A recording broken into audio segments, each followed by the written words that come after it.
অন্য কিতাবগুলো 1450 বছর আগে 1500 বছর আগে এরকম বাইন্ডিং করা কোনো বই ছিল না, এবং মুহাম্মদ সাল্লাল্লাহু আলাইহি ওয়াসাল্লাম এরকম কোনো বাইন্ডিং করা বই থেকে কিতাব শিক্ষা দেন নাই, তাই না? আচ্ছা, আল্লাহর রসুল যে কিতাব শিক্ষা দেবার জন্য আসলেন এমন সময়, যেই সময় কোনো কিতাবই ছিল না, তাহলে কিতাব কোনটা?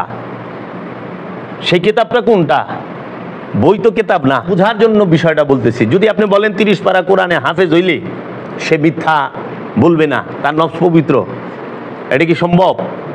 সমাজে আমরা তার প্রমাণ পাই, বাস্তব জীবনে পাই। তাহলে নফস পবিত্র হইলে যে মিথ্যা কথা বলতে পারে না, তার প্রমাণটা আমি দিমু। তো হয় দেহের রোগ, পাইলস, হাঁপানি, এই অ্যাজমা, এই টাইফয়েড, গ্যাস্ট্রিক, ক্যান্সার, আলসার, এগুলো বিভিন্ন রোগ আছে। আর নফসের রোগ হইল কি? লোভ, লালসা, হিংসা, কামনা, বাসনা, অহংকার, এগুলো নফসের রোগ, কলবের রোগ। বিবেচনা করেন, আপনি দায়মি সলাতে করার যোগ্য পাত্র হওয়ার জন্য আল্লাহর কাছে সিরাতাল মুস্তাকিম চাচ্ছেন। সিরাতাল মুস্তাকিম পাইছেন, এখন আপনি দায়মি সলাতে পীরের সাথে দাঁড়াবেন। ওই যে সূরা সাবার 46 নম্বর আয়াত, যে তোমরা সলাতে দাঁড়াও প্রথমে জোড়ায় জোড়ায়, তারপরে একা একা। তোমরা ফারাক করিয়া দেখো, তোমাদের যে সাহেব তিনি জিনগ্রস্ত নয়, এবং তিনি তো তোমাদেরকে একমাত্র সতর্ককারী। এখন আল্লাহ সলাতিহিম দায়মুন,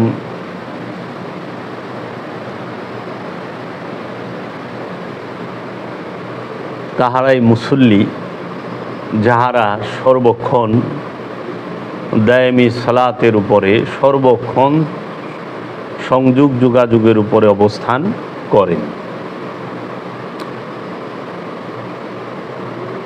আজকে আমরা উপস্থিত হয়েছি, সকলে এখানে সমবেত হয়েছি কোরআন ও হাদিসের আলোকে আল্লাহর ওলিয়ে কামেলদের শিক্ষা,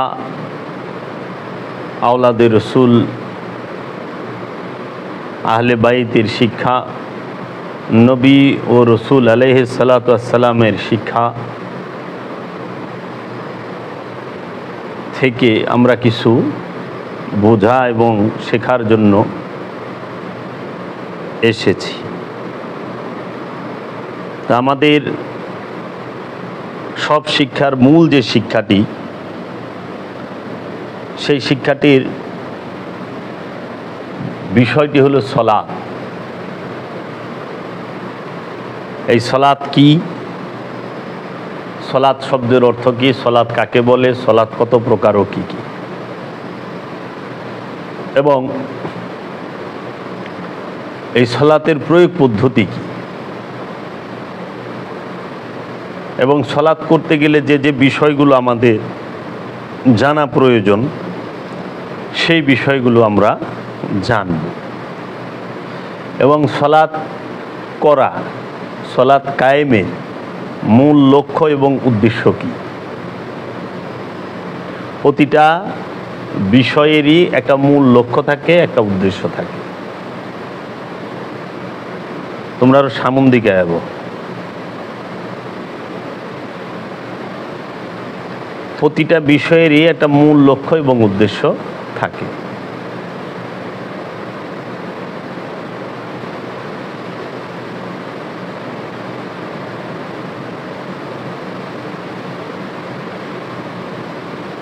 আচার যখন তার মূল লক্ষ্য এবং উদ্দেশ্য হারিয়ে ফেলে, তখন সেটা অনাচারে রূপ নেয়। অনুষ্ঠান তার মূল লক্ষ্য এবং উদ্দেশ্য হারায় ফেলাইলেই সমস্যার তৈরি হয়। সলাত এই শব্দটা আরবি। কোরআনুল মাজিদে সলাত শব্দটি উল্লেখ আছে কোরআনের 38টি সূরার মাঝে 82টি আয়াত। তার মধ্যে আপনার বেশি উল্লেখ মাক্কি সূরাতে। এখন এই সলাত করার মূল উদ্দেশ্য এবং লক্ষ্য কি? সলাতের করার মূল উদ্দেশ্য এবং লক্ষ্যই হচ্ছে সলাতের মাধ্যমে, দায়েমি সলাতের মাধ্যমে আপন নফসের সাথে মিশে থাকা খান্নাসরূপী শয়তানকে মুসলমান বানানো অথবা তাড়িয়ে দেওয়া। আল্লাহ রব্বুল আলামিনের সকল আদেশ নির্দেশ উপদেশের মূল লক্ষ্য উদ্দেশ্য, মূল বিষয়বস্তুটাই হইল তোমার নফসের সাথে যে খান্নাসরূপী শয়তানকে মিশিয়ে দেওয়া হয়েছে সেই খান্নাসরূপী শয়তান হতে মুক্ত হওয়া। নফস খান্নাসরূপী শয়তান হতে মুক্ত হবে। নফসকে, প্রাণকে খান্নাসরূপী শয়তান হতে মুক্ত করে এই নফসকে রব্বুল আলামিনের মহানূরের মাঝে ফানা এবং বাঁকা করে দেওয়া। যে পর্যন্ত একটি সাধক, একজন মুসল্লি নিজের নফসকে খান্নাসরূপী শয়তান হতে মুক্ত না করতে পারে, সেই পর্যন্ত সেই ব্যক্তি কখনোই রূহের প্রকাশ এবং জাগরণ নিজের নফসের মধ্যে, নিজের নফসের উপরে ঘটাইতে পারে না। যার সলাৎ কায়েম হয়ে যায়, যার সলাৎ দায়েম হয়ে যায়, সে তার নফসের মাঝে তার নফসকে, তার নফসের মধ্যে যে খান্নাসরূপী শয়তান আছে সেই শয়তানকে মুসলমান করতে পারে এবং রূহের প্রকাশিত এবং বিকশিত রূপটা দর্শন করতে পারে এবং রবের মহানূরের মাঝে ফানা হয়ে যায়। এখন সেই সলাৎটি কোন সালাত? সেই সলাৎটা আমরা কিভাবে পালন করব? সেই সলাতের রূপরেখা কি? সেই সলাত আমাদেরকে কে শিক্ষা দিবেন? এই বিষয়গুলো নিয়েই আজকে আলোচনাটা করার ইচ্ছা আমার আছে। আল্লাহ রব্বুল আলামিন বললেন মানুষদেরকে তার রসুলের মাধ্যমে, আল্লাহর রসুল রাহমাতাল লিল আলামিন মানব জাতিকে উদ্দেশ্য করে বললেন, ইয়া ইউহান্নাস কুলু লা ইলাহা ইল্লাল্লাহ, হে মানুষেরা তোমরা বলো আল্লাহ ছাড়া কোনো মাবুদ নাই। আল্লাহর হাবিব বললেন, নিশ্চয়ই আমি আল্লাহর তরফ হইতে প্রেরিত রসুল, তোমরা আমার অনুসরণ করো, তোমরা আমার কথা মানো, তোমরা আমাকে মহব্বত করো। এই ডাক যখন দিলেন, তাওহীদের ডাক, অধিকাংশ মানুষই আল্লাহর রসুলকে পিঠ দেখাইল গুটি কয়েক বাদে। আল্লাহ রব্বুল আলামিন রসুলকে কেন পাঠাইলেন জগতে? মানুষের কাছে। রসুল কিন্তু প্রথমে মানুষের কাছে আসছে, মানব জাতির কাছে আসছে।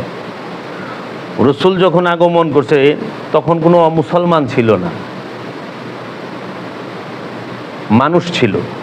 খুব খেয়াল করেন, আল্লাহর রসুল যখন পৃথিবীর বুকে আগমন করলেন মুসলমান ছিলেন না, মানুষ ছিলেন, জিন ছিলেন।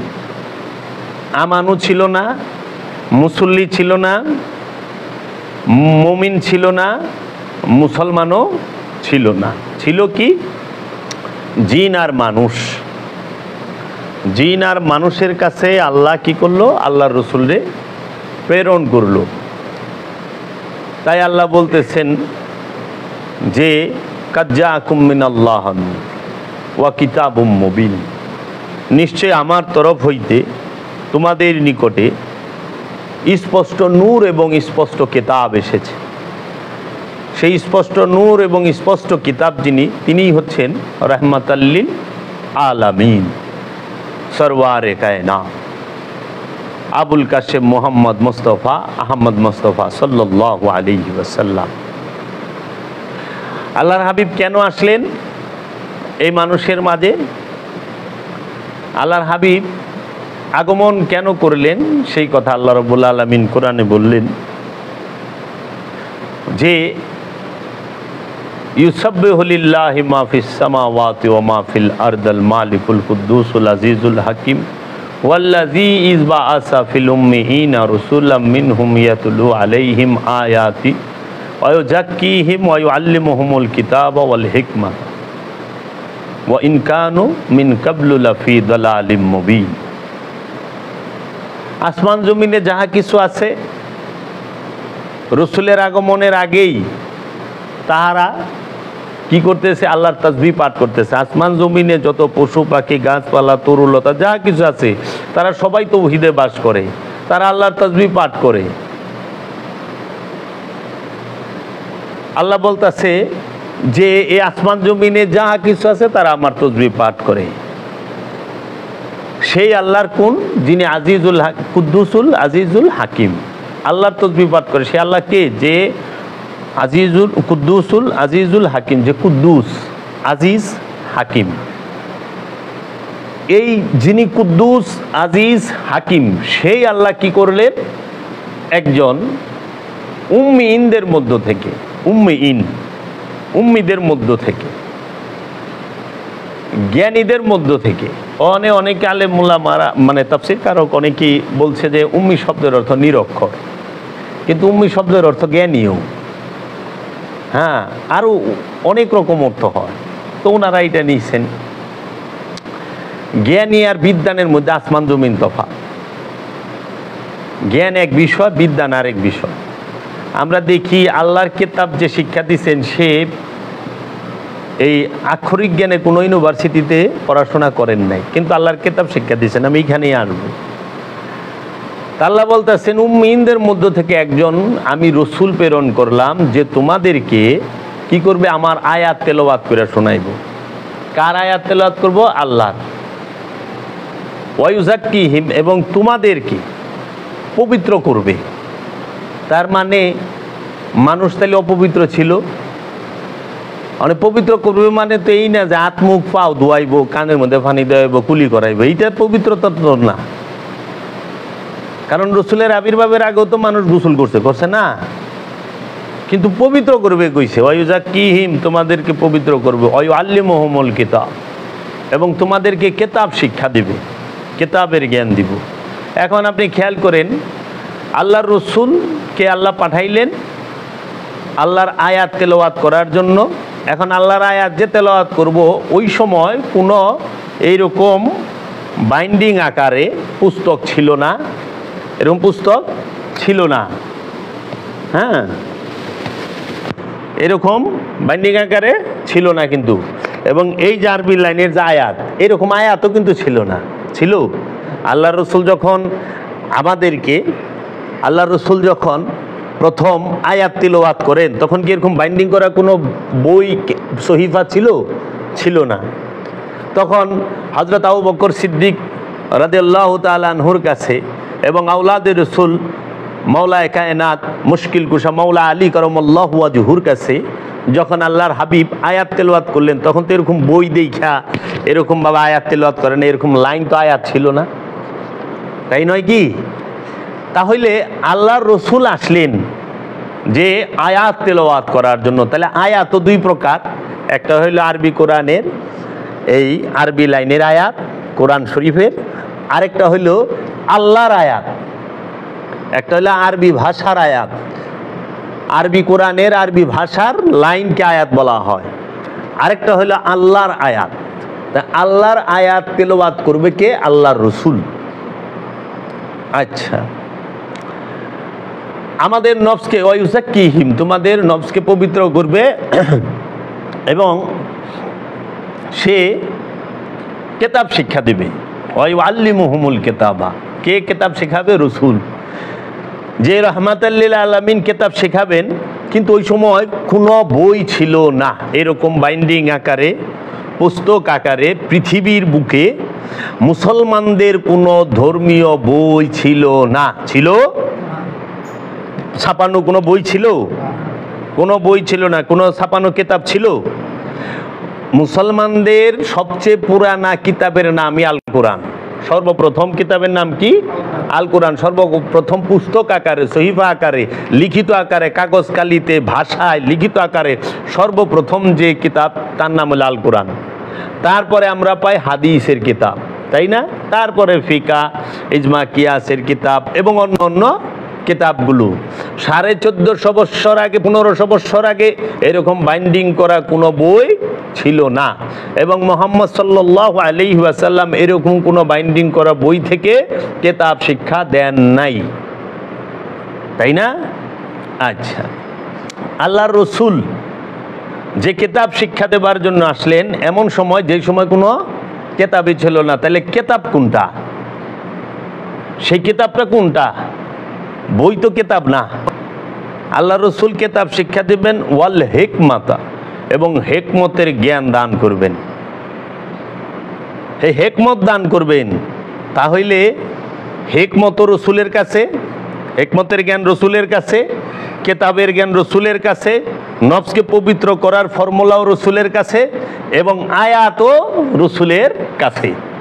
তাহলে রসুল ছাড়া আপনি আয়াত পাবেন না, রসুল ছাড়া আপনি নফসকে পবিত্র করতে পারবেন না, কেতাব ছাড়া আপনি জ্ঞান পাবেন না। আবার কেতাব শিক্ষা দেবে কে? রসুল। তাহলে আপনাকে আল্লাহ রব্বুল আলামিনের তরফ হইতে আল্লাহর রসুলকে পাঠাইল মানুষকে কি করার জন্য? আয়াত তেলাওয়াত করার জন্য। তা আয়াত শুনতে হইলে রসুলের কাছে যেতে হবে, আয়াত তেলাওয়াত শিখতে হইলে রসুলের কাছে যেতে হবে।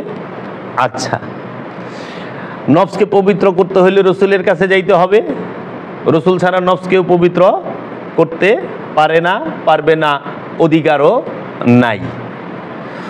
আচ্ছা, আপনি বই পড়া শিখতে পারবেন একজন বিদ্বানের কাছে গিয়ে, একজন শিক্ষকের কাছে যান, উস্তাদের কাছে যান, একজন আলিমের কাছে যান, একজন কারি সাহেবের কাছে যান, একজন হাফেজ সাহেবের কাছে যান, একজন মৌলানা সাহেবের কাছে যান। আপনি বই পড়া শিখতে পারবেন, আরবি পড়া শিখতে পারবেন, বাংলা পড়া শিখতে পারবেন, ইংরেজি পড়া শিখতে পারবেন। হ্যাঁ, এখন আপনি যদি এই কোরআনুল মাজিদটাকে পরিপূর্ণরূপে মুখস্থ করে ফেলেন, তাও আপনার নফসটা পবিত্র হচ্ছে না, হচ্ছে না। আমরা কি দেখি না, যারা 30 পারা কোরআন পড়তেছে একদম একদম মুখস্থ, তারা বিভিন্ন অপরাধের সাথে জড়িত, খারাপ কাজের সাথে জড়িত। তাহলে কোরআন মুখস্থ করলে নফস পবিত্র করা যায় কি বলে? কোরআন আরবি ভাষা মুখস্থ করলে নফস পবিত্র হয়? যদি আরবি ভাষা মুখস্থ করলে নফস পবিত্র হইতো, তাহলে আমরা যারা নাকি 30 পারা কোরআনের হাফেজ, আমরা তাদেরকেও দেখি মিথ্যা বলতে পাই নাই। তারা অপকর্মের সাথে লিপ্ত হয় নাই, হয়েছে তো। আমরা বলৎকারও দেখছি না, ইমাম সাহেবরে খুনও করতে দেখছি, এটা কোনো বদনাম না। এই লক্ষ লক্ষ মানুষ আছে, তার মধ্যে সবাই না। তাইলে আমি বুঝার জন্য বিষয়টা বলতেছি। যদি আপনি বলেন 30 পারা কোরআনে হাফেজ হইলে সে মিথ্যা বলবে না, তার নফস পবিত্র, এটা কি সম্ভব? সমাজে আমরা তার প্রমাণ পাই, বাস্তব জীবনে পাই। তাহলে নফস পবিত্র হইলে যে মিথ্যা কথা বলতে পারে না, তার প্রমাণটা আমি দিব। তাহলে এখন আপনি একটু তাকায়া দেখেন, কেতাব শিক্ষা দিবে আল্লাহ রসুল, হিকমত দান করবে আল্লাহ রসুল। এটা আমি কইছি? কোরআন কইছে। আপনি যদি কোরআনে সূরা জুমার খুলেন, সূরা জুমার 1 ও 2 নম্বর আয়াতে আপনি এটা পাওয়া যাবেন যে আল্লাহ রসুলকে পাঠাইছে কেন জগতে, কয়টা কাজের জন্য আল্লাহ রসুলকে পাঠাইছেন। আমরা এখানে পাইতেছি 4টা কাজ। কি? মানুষকে তিনি আয়াত তিলাওয়াত করে শোনাবেন, মানুষের নফস পবিত্র করবেন, এবং হেকমতের কিতাবের জ্ঞান দিবেন এবং হেকমত দান করবেন। তাহলে 4টা কাজ। আচ্ছা, তারপরে রসুল আর কি করবেন? রসুল বলতেছে আপনি, আল্লাহ বলতে হালাল বস্তুকে, আপনি পবিত্র বস্তুকে হালাল করে দেন, এবং আপনি অপবিত্র বস্তুকে হারাম করে দেন, এবং তাদের পিঠের উপরে যে বোঝা আছে সেইটাকে অপসারণ, সরায়া দেন, নামায়া দেন। এই রসুলের কাজ হইল এই কয়টা। আমরা কয়টা পাইলাম? যে রসুল কি করবে?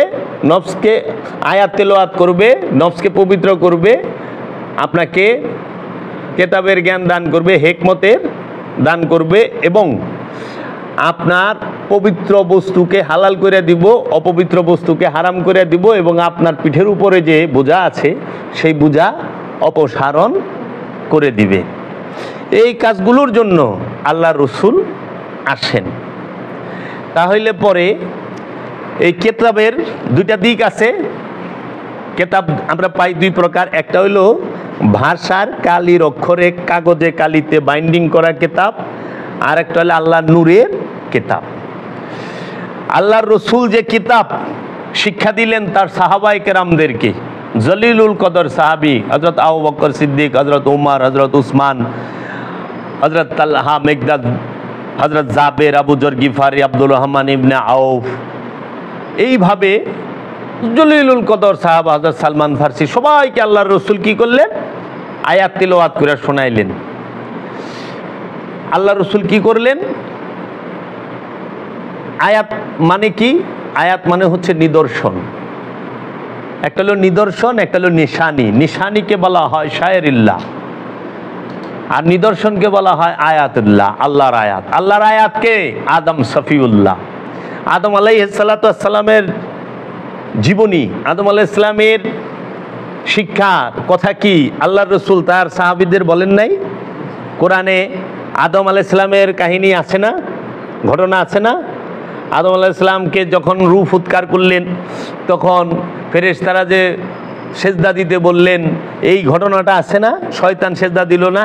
তো এই ঘটনাটা কোরআনের মধ্যে সাহাবায়ে কেরামের সামনে কে কইতেছে? আল্লাহর রসুল কইতেছে না? তাইলে আয়াত কি? আয়াত হচ্ছে আদম সফিউল্লাহ। এই আদম সফিউল্লাহর ঘটনা বলি জীবনী আল্লাহর হাবিব তার উম্মতের মধ্যে, তার সাহাবীদের মধ্যে বলেছেন।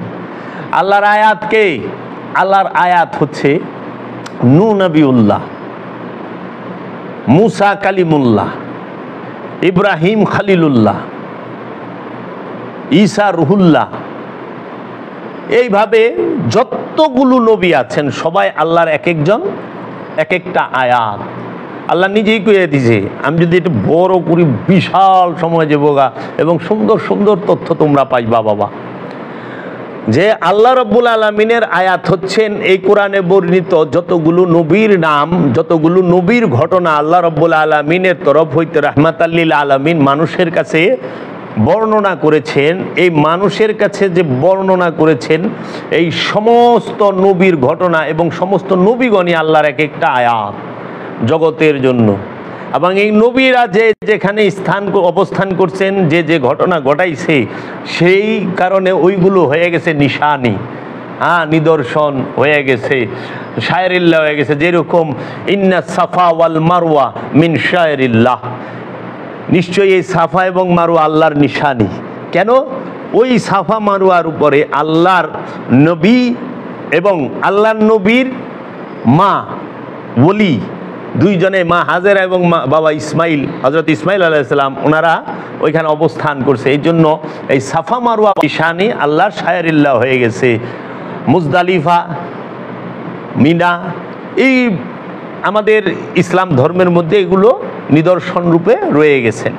এখন কথা হইল বাবা, আল্লাহর নবী আয়াত তেলাওয়াত করলেন সবার মাঝে, যে আদম সফিউল্লাহ এরকম ছিল, ইব্রাহিম খালিলুল্লাহ এরকম ছিল, জাকারিয়া আলাইহিস সালাম এরকম ছিলেন, শোয়েব আলাইহিস সালাম এরকম ছিলেন, হুদ আলাইহিস সালাম এরকম ছিলেন, সালেহ আলাইহিস সালাম এরকম ছিলেন, দাউদ আলাইহিস সালাম এরকম ছিলেন, নূহ আলাইহিস সালাম এরকম ছিলেন, শীশ আলাইহিস সালাম এরকম ছিলেন, ইসমাইল আলাইহিস সালাম এরকম ছিলেন, ইদ্রিস আলাইহিস সালাম এরকম ছিলেন, যেই ঈসা আলাইহিস সালাম এরকম ছিলেন, ইয়াকুব আলাইহিস সালাম, ইউসুফ আলাইহিস সালাম এরকম ছিলেন। মুহাম্মদ সাল্লাল্লাহু আলাইহি সাল্লাম সমস্ত নবীদের আয়াতের ঘটনা বর্ণনা করলেন। বর্ণনা করার পরেই আমাদেরকে আল্লাহর রসুল তার উম্মত, তার সাহাবীদেরকে কি বললেন? যে নফসকে পবিত্র করো, তাজকিয়ায়ে নফস। নফসের পবিত্রতা বলছে, খেয়াল করেন যারা জ্ঞানী গুণী শ্রদ্ধেয় ভাজন আপনারা যারা আছেন, আল্লাহর হাবিবকে কিন্তু রূহকে পবিত্র করার জন্য পাঠানো হয় নাই। ওয়ায়ুযাক্কিহিম, তোমাদের নফসকে পবিত্র করবে। আল্লাহর রসুলকে কিন্তু এই জন্য পাঠানো হয় না যে তোমাদের রূহকে পবিত্র করবে। রূহকে পবিত্র করার কথা সারা কোরআনে কোথাও আছে? নাই। তাহলে রূহকে পবিত্র করা যায় না। রূহের মৃত্যু নাই, রূহের জন্মও নাই। কারণ যার জন্ম আছে তার মরণ আছে, যার মরণ আছে তার জন্ম আছে। আর যার জন্ম হবে তার রোগ হবেই, যার সৃষ্টি হবে তার কোনো না কোনো রোগ হবে। নফস কি রোগ আক্রান্ত হয় না? হয়তো লোভ লালসা ষড়রিপুর রোগে রুগী না?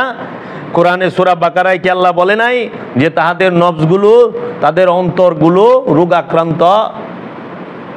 সূরা বাকারা 7 নম্বর খুইলা দেখেন, 7 নম্বর আয়াতটা, ফি কুলুবিহিম মারাদান ফাযাদাহুমুল্লাহু মারাদা, তাদের কলবগুলো রোগগ্রস্ত, আমি রোগ আরো বাড়ায়া দেই। তাহলে এই নফস রোগাক্রান্ত হয়, আবার দেহ রোগ আক্রান্ত হয়। দেহের রোগ পাইলস, হাঁপানি, এই অ্যাজমা, এই টাইফয়েড, গ্যাস্ট্রিক, ক্যান্সার, আলসার, এগুলো বিভিন্ন রোগ আছে। আর নফসের রোগ হইল কি? লোভ লালসা, হিংসা, কামনা, বাসনা, অহংকার, এগুলো নফসের রোগ, কলবের রোগ। আর দেহের রোগ ডায়াবেটিস, হাঁপানি, এগুলো। দেহের রোগের কোনো সিমটম আপনার মধ্যে দেখা দিলে সঙ্গে সঙ্গে আপনি দৌড়ায় কি করেন? একটা ভালো হসপিটালে ভালো একজন অভিজ্ঞ ডাক্তারের কাছে, প্রফেসরের কাছে যানগা, তাই না?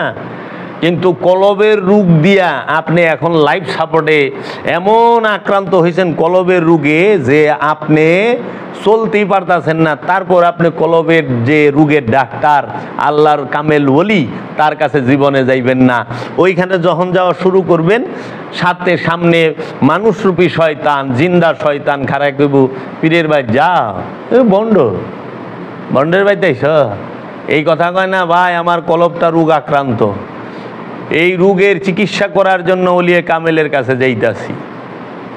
ওলিয়ে কামেল হচ্ছে কলবের ডাক্তার। তা নফসকে পবিত্র করতে গেলে আল্লাহর রসুল সর্বপ্রথম কি করলেন? বললেন তোমাদের নফস অপবিত্র, কারণ তোমরা শিরকে ডুইবা রইছ। তোমরা শিরক করতাছ। কেমনে শিরক করতাছ? আল্লাহর রসুল এই শিরকের বিষয়টা কিভাবে দেখাচ্ছেন? কারণ সৃষ্টি জগতে যাহা কিছু আছে সব তৌহিদে বাস করে। তৌহিদ মানেই একত্ববাদ। একের মধ্যে একত্ববাদ কি? আল্লাহর হুকুমে উঠা বসা, খাওয়া দাওয়া, চলা ফেরা, বাঁচা মরা সব আল্লাহর ইচ্ছায় করা, অপর নামই তৌহিদে বাস করা। তৌহিদে বাস করার মানে আল্লাহর ইচ্ছায় সে বাঁচবে, আল্লাহর ইচ্ছায় সে মরবে, আল্লাহর ইচ্ছায় সে চলাফেরা করবে, আল্লাহর ইচ্ছায় সে উঠা বসা করবে।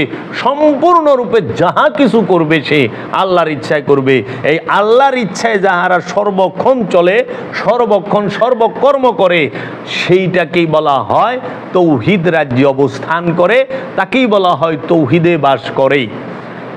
এখন এই মুখে মুখে আল্লাহ আল্লাহ কইয়া আর তৌহিদি জনতা কইয়া তৌহিদে যাওয়ান যায় না। খান্নাস মুক্ত হইলে তৌহিদে যাওয়ান যায়। তৌহিদ রাজ্যে অবস্থান করার মানে কি? আল্লাহর ইচ্ছায় উঠা বসা করা, আল্লাহর ইচ্ছায় চলাফেরা করা। তো এখন মানুষ, সব প্রাণী, সমগ্র সৃষ্টি আল্লাহর ইচ্ছায় চলাফেরা করে। আল্লাহ নিজে কইয়া থুইছে যে আসমান জমিনে যাহা কিছু আছে সমস্ত কিছু আল্লাহর সেজদায় রত।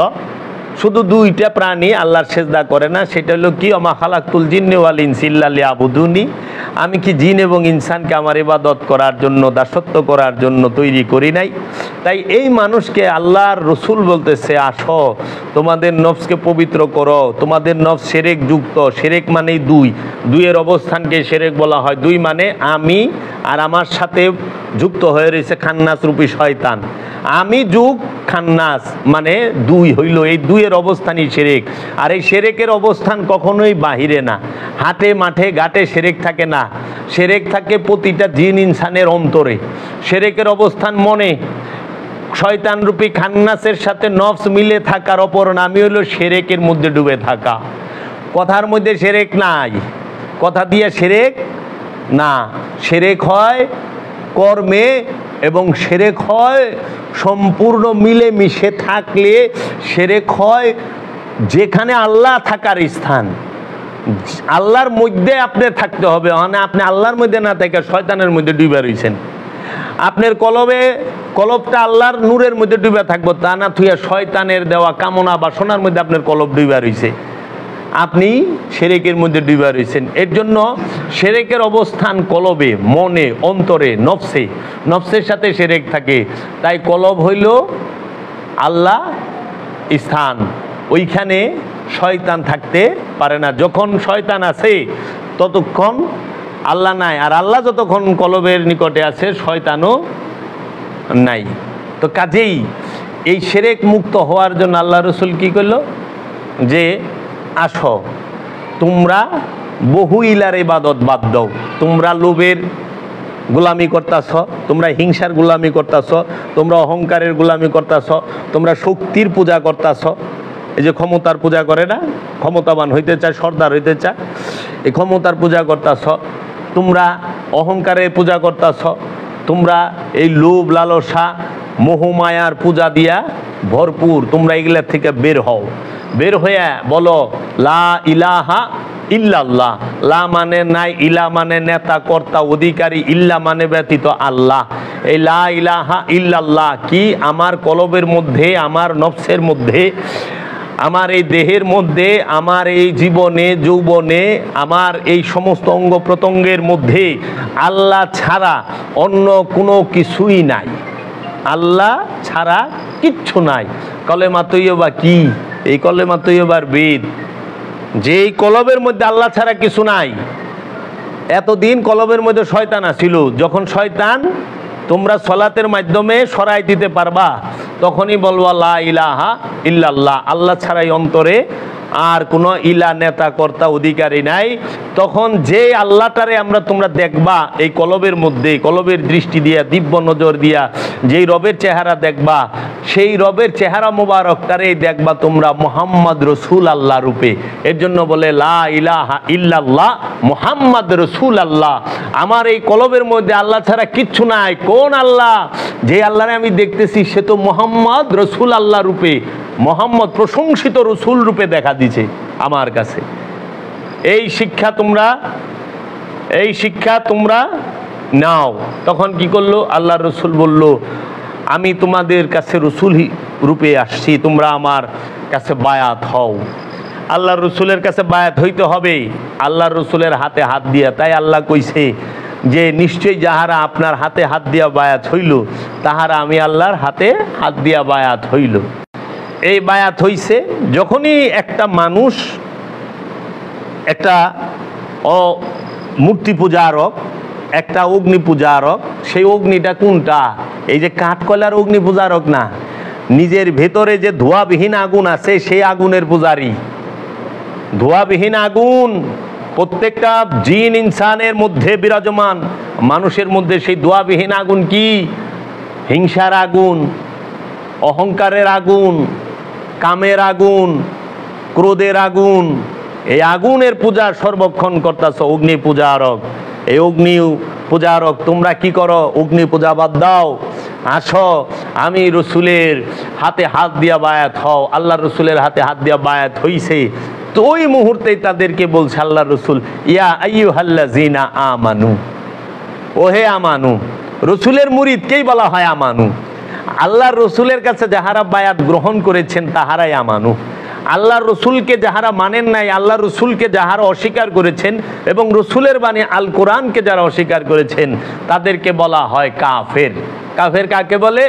যারা আল্লাহর রসুলকে অস্বীকার করে, যারা আল্লাহর রসুলের বাণী আল কোরআনকে অস্বীকার করে, তারা কাফের। আল্লাহ এক স্রষ্টারে সবাই মানে, কিন্তু স্রষ্টার তরফ হইতে প্রেরিত রসুলকে এবং ওই রসুলের বাণী আসমানি কিতাব আল কোরআনকে মানে না। এর জন্য আল্লাহ রাব্বুল আলামিন বলছেন কোরআনুল মাজিদে, ইন্নাহু লা কাউলুন রাসূলিন কারীম, নিঃসন্দেহে এই কোরআন হচ্ছে সম্মানিত রসুলের বাণী। তোমরা 69 নম্বর সূরার 40 নম্বর আয়াত খুইলা দেখো। এই যে বলা হয়েছে রসুলের কাছে যখনই তুমি মুরিদ হইলা আমানু, আমানুরে কি করলো রসুল জানো? বলতেছে ইয়া আইয়ুহাল্লাযিনা আমানু, হে ঈমান যারা আনিয়াছ, হে ঈমান আনয়নকারী, বিশ্বাসী না, বিশ্বাস করতে চাইতেছে, বিশ্বাস করব এইরকম। ঈমান আনিয়াছ মৌখিক দেখিয়া, শুনিয়ার মুখে তারা দেখার চেষ্টা করো। যাদের জবানি ঈমান, কলবি ঈমান না। ঈমান দুই প্রকার, একটা ঈমানে কলবি আর একটা ঈমানে লিসানি। জবানের ঈমান আর কলবের ঈমান। তো জবানের ঈমান যারা আনছে, বিশ্বাস জবান দিয়ে যারা করছে, কান দিয়ে শুই না যারা, তাদেরকে বলা হয় আমানু। আর কলবি ঈমান যার হৃদয় থেকে, যে আল্লাহ রব্বুল আলামিনের মধ্যে হৃদয়কে ফানা করে দিছে, রসুলের মধ্যে হৃদয়কে ফানা করে দিছে, তারা মুমিন, তাদেরকে বলা হয় কলবি ঈমানদার। এই জন্য বলা হয়েছে ইয়া আইয়ুহাল্লাযিনা আমানু ওয়া আমিনু, হে আমানু ঈমান লও। হে মৌখিক ঈমানদার, তোমার এই ঈমান রে হলকের হাড্ডি, এই গলা একটা হাড্ডি আছে, এটার নিচে নামাও, কলবে প্রবেশ করাও। তাই আল্লাহ বলছে তাদের ঈমান তাদের কলবে প্রবেশ করে নাই, তাহাদের ঈমান তাদের কলবে প্রবেশ করে নাই, মুখেই রয়েছে। এই হলকের হাড্ডির উপরে মুখে মুখে মৌখিক ঈমানদার। এই মৌখিক ঈমানদারকেই হাতে হাত দিয়া যে রসুলের কাছে বায়াত দিচ্ছে, তারই বলা হইতেছে আমানু। ঈমান আনছ? হ্যাঁ, আসো। তখন আল্লাহর হাবিব বলে ইয়া আইয়ুহাল্লাযিনা আমানু ওয়া আকিমুস সালাত ওয়া আতুজ যাকাত, ও আমানু, যে আমার হাতে হাত দিয়া মুরিদ হইছ, আমার মুরিদানেরা, আমার সাহাবীরা, তোমরা কি করো? হে ঈমানদারেরা, সালাত কায়েম করো, যাকাত আদায় করো। ইয়া আইয়ুহাল্লাযিনা আমানুস্তাঈনু বিস-সাবরি ওয়াস-সালাত, ও আমানু, তুমি যে আমার কাছে মুরিদ হইছ, সে আমার হাতে হাত দিয়া মুরিদ হইছ, যে তুমি এখন কি করো? নাস্তাঈনু, আল্লাহর মোস্তানি সাহায্য চাও, বেশহিদ সবরে, ধৈর্যের, ওয়াস-সালাত, এবং সংযোগ যোগাযোগের। সালাত এবং সবুরের সাথে তুমি কি করো? আল্লাহর মোস্তানি সাহায্য চাও। এই আল্লাহর মোস্তানি সাহায্য চাও। পরক্ষণে বলতেছে ইন্নাল্লাহা মা'আস সাবিরিন, নিশ্চয় আল্লাহ ধৈর্যশীলের সাথে থাকেন। আবার কইয়াও দিতেছে আল্লাহ কার সাথে থাকেন। এখন আল্লাহর রসুল যখন তোমাকে হাতে হাত দিয়া মুরিদ করছেন, আমানু হইছে, এখন সালাতের শিক্ষা রসুল দিবেন। সেই সালাতটা কি?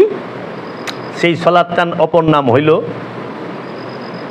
সালাতের বাংলা হইল সংযোগ যোগাযোগ প্রচেষ্টা। রসুলের সাথে সংযোগ যোগাযোগ প্রচেষ্টার নাম হইল সালাত, বুঝছ? আর এই সালাতটাকে সর্বক্ষণ যখন তুমি রাখবা, তখন বলা হইল দায়মি।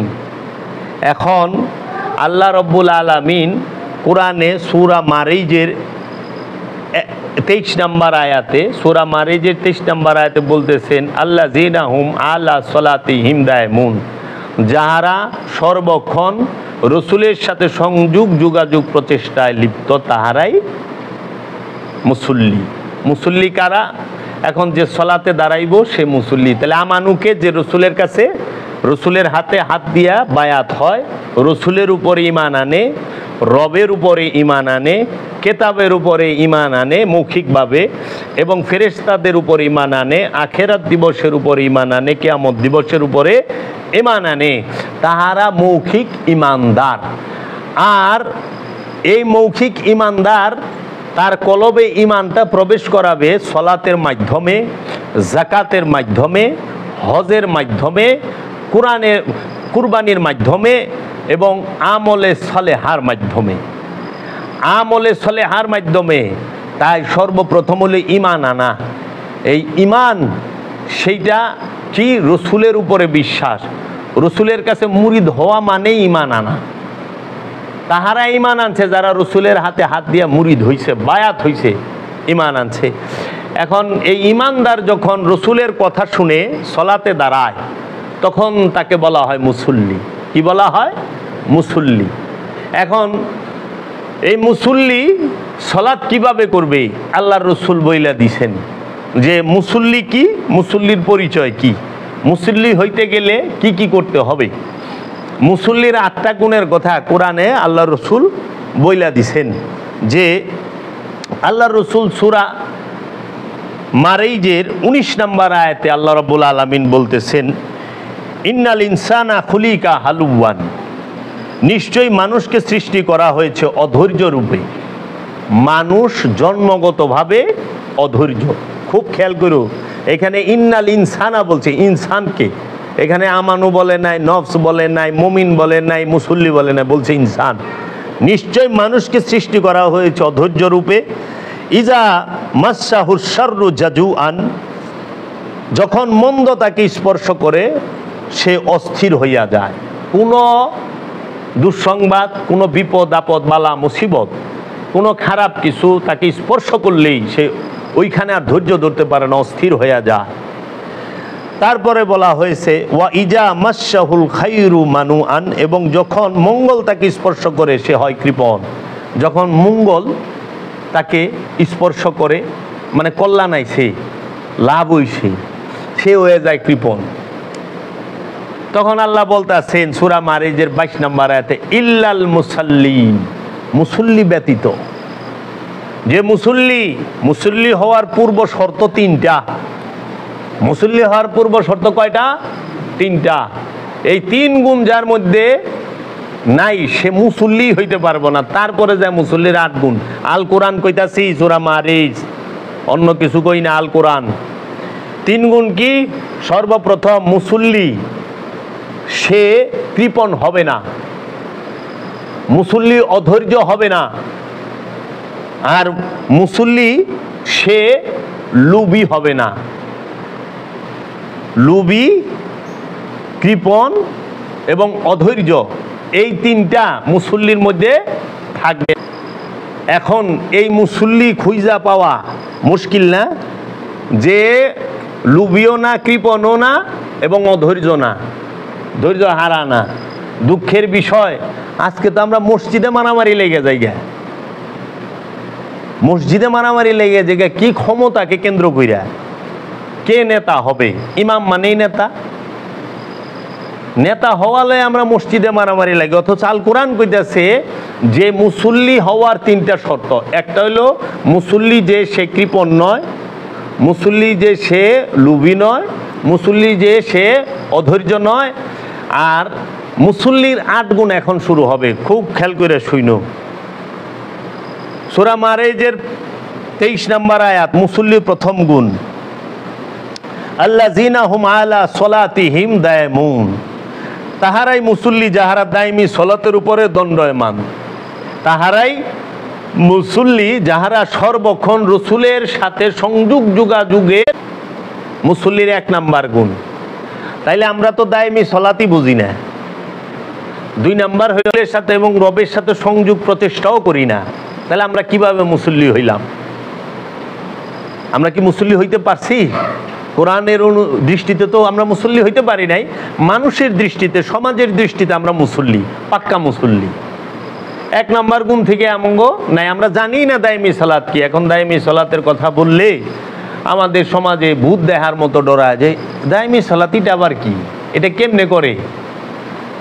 একজনে অনেক, সে আরবি পড়াশোনা, তারে যখন এই কথা কইছি, হ্যাঁ কই কি এই দায়মি সালাত আবার কি।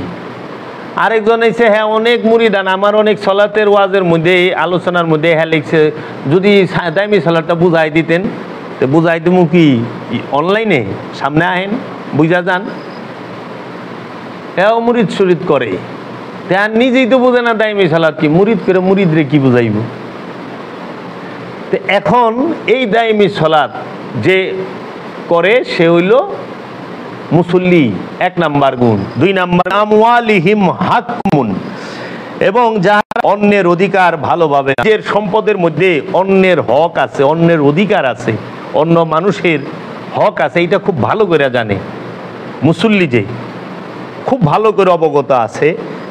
সূরা মারিজের 24 নম্বর আয়াত হচ্ছে মুসল্লির 2 নাম্বার গুণ। মুসল্লির 3 দিন আছে তারা, এটা হলো মুসল্লির 3 নাম্বার গুণ। মুসল্লির 4 নাম্বার গুণ হইল ওয়াল্লাযিনা হুম মিন আযাবি গুণ, এবং যাহারা তাদের রবের আযাব হইতে ভীতু। এটা হলো সূরা মারিজের 27 নম্বর আয়াত, মুসল্লির 4 নাম্বার গুণ। যে এবং তাহারা যাহারা তাহাদের রবের আযাব হইতে ভীতু, রবের আযাবকে ভয় পায় যারা, এটা হইলো মুসল্লির 4 নাম্বার গুণ। এখন রবের আযাব রে কেউ ভয় পায়? রবের আযাব যদি কেউ ভয় পায় সে সুদ খায় কেমনে? রবের আযাব যদি ভয় পায় সে ঘুষ খায় কেমনে? রবের আযাব যদি কেউ ভয় পায় সে আত্মসাৎ করে কেমনে? রবের আযাব যদি ভয় পায় সে এতিমের হক মাইরা খায় কেমনে? রবের আযাব যদি ভয় পায় সে ভাই বোন আত্মীয় স্বজনের হক মাইরা খায় কেমনে? রবের আযাব যদি কেউ ভয় পায় সে ওজনে কম দেয় কেমনে? ভেজাল পণ্য বিক্রি করে কেমনে? খাবারের সাথে বিষ মিশায় কিভাবে? মজুদ করে কেমনে? সম্পদ জমা করে কেমনে? এই কথা কইলেই এই সম্পদ জমাকারী, এই মজুদকারী, এই ঘুষখোর, সুদখোর, এই ওজনে কম দেনেওয়ালা, এই যে লোক দেখানো মুসলি, এরা সবাই খেইবা যায়। বলে চলেন আমাদের মতো তো ওরে দেখা যায় না, এই ভণ্ডের বাড়ি ঘর ভাঙ্গিয়া থুয়াহি, আস্তানা ভাঙ্গিয়া দিই। হাসা কথা কইস তো।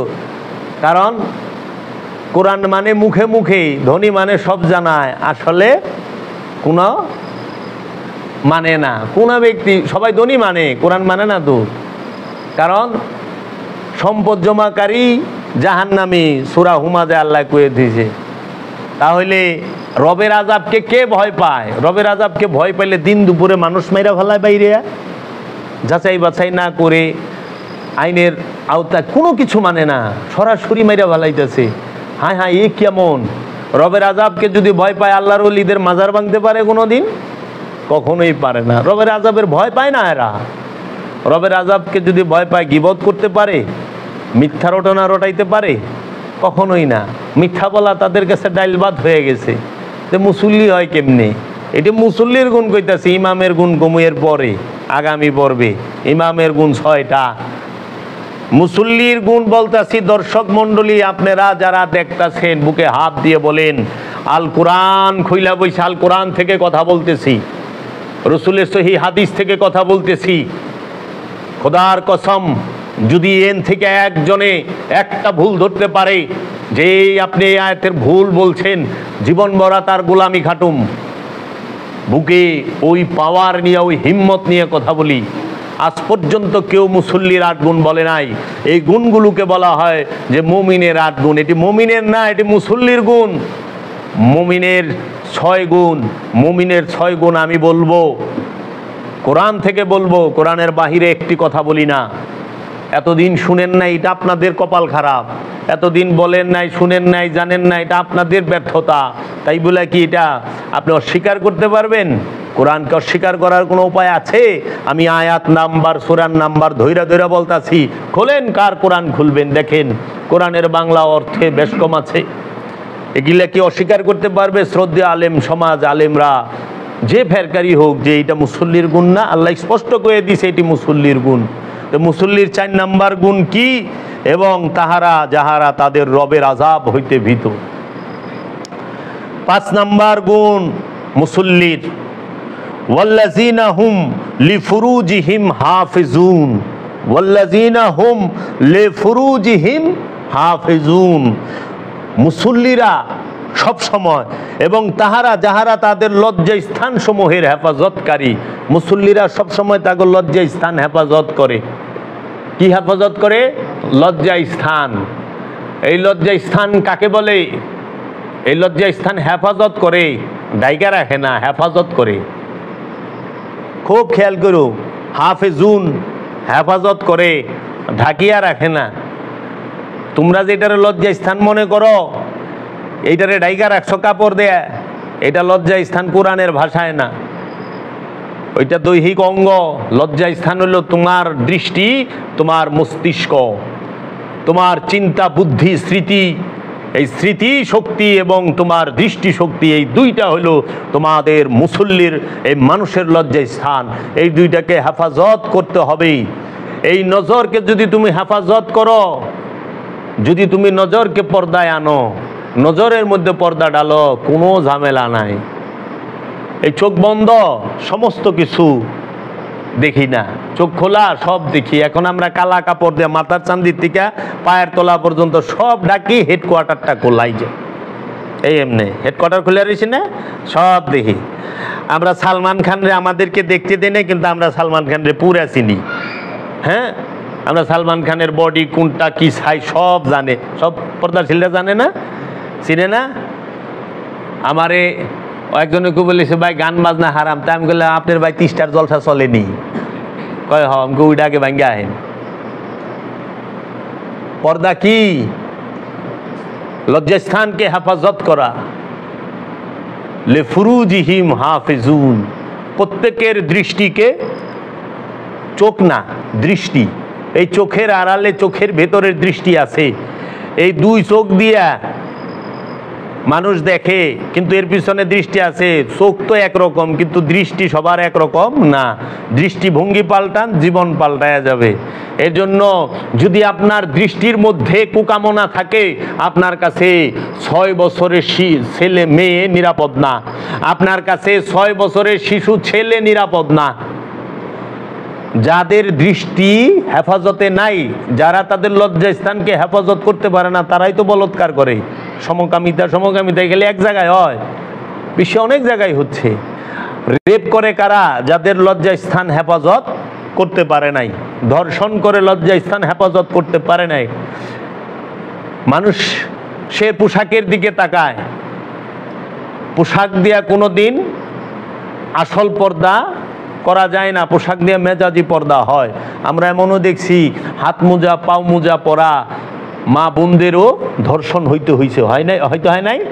আচ্ছা, বিভিন্ন যুদ্ধে বিভিন্ন দেশের সেনাবাহিনী যুদ্ধে নারীদের উঠায় নেওয়া যায় নাই? এরা তো গড়ে মটকার ভিতরে পলাইছে, মটকা ভাঙ্গা দিয়ে লয়ে গেছেন। এরা কি বেপরদা ছিল নাকি?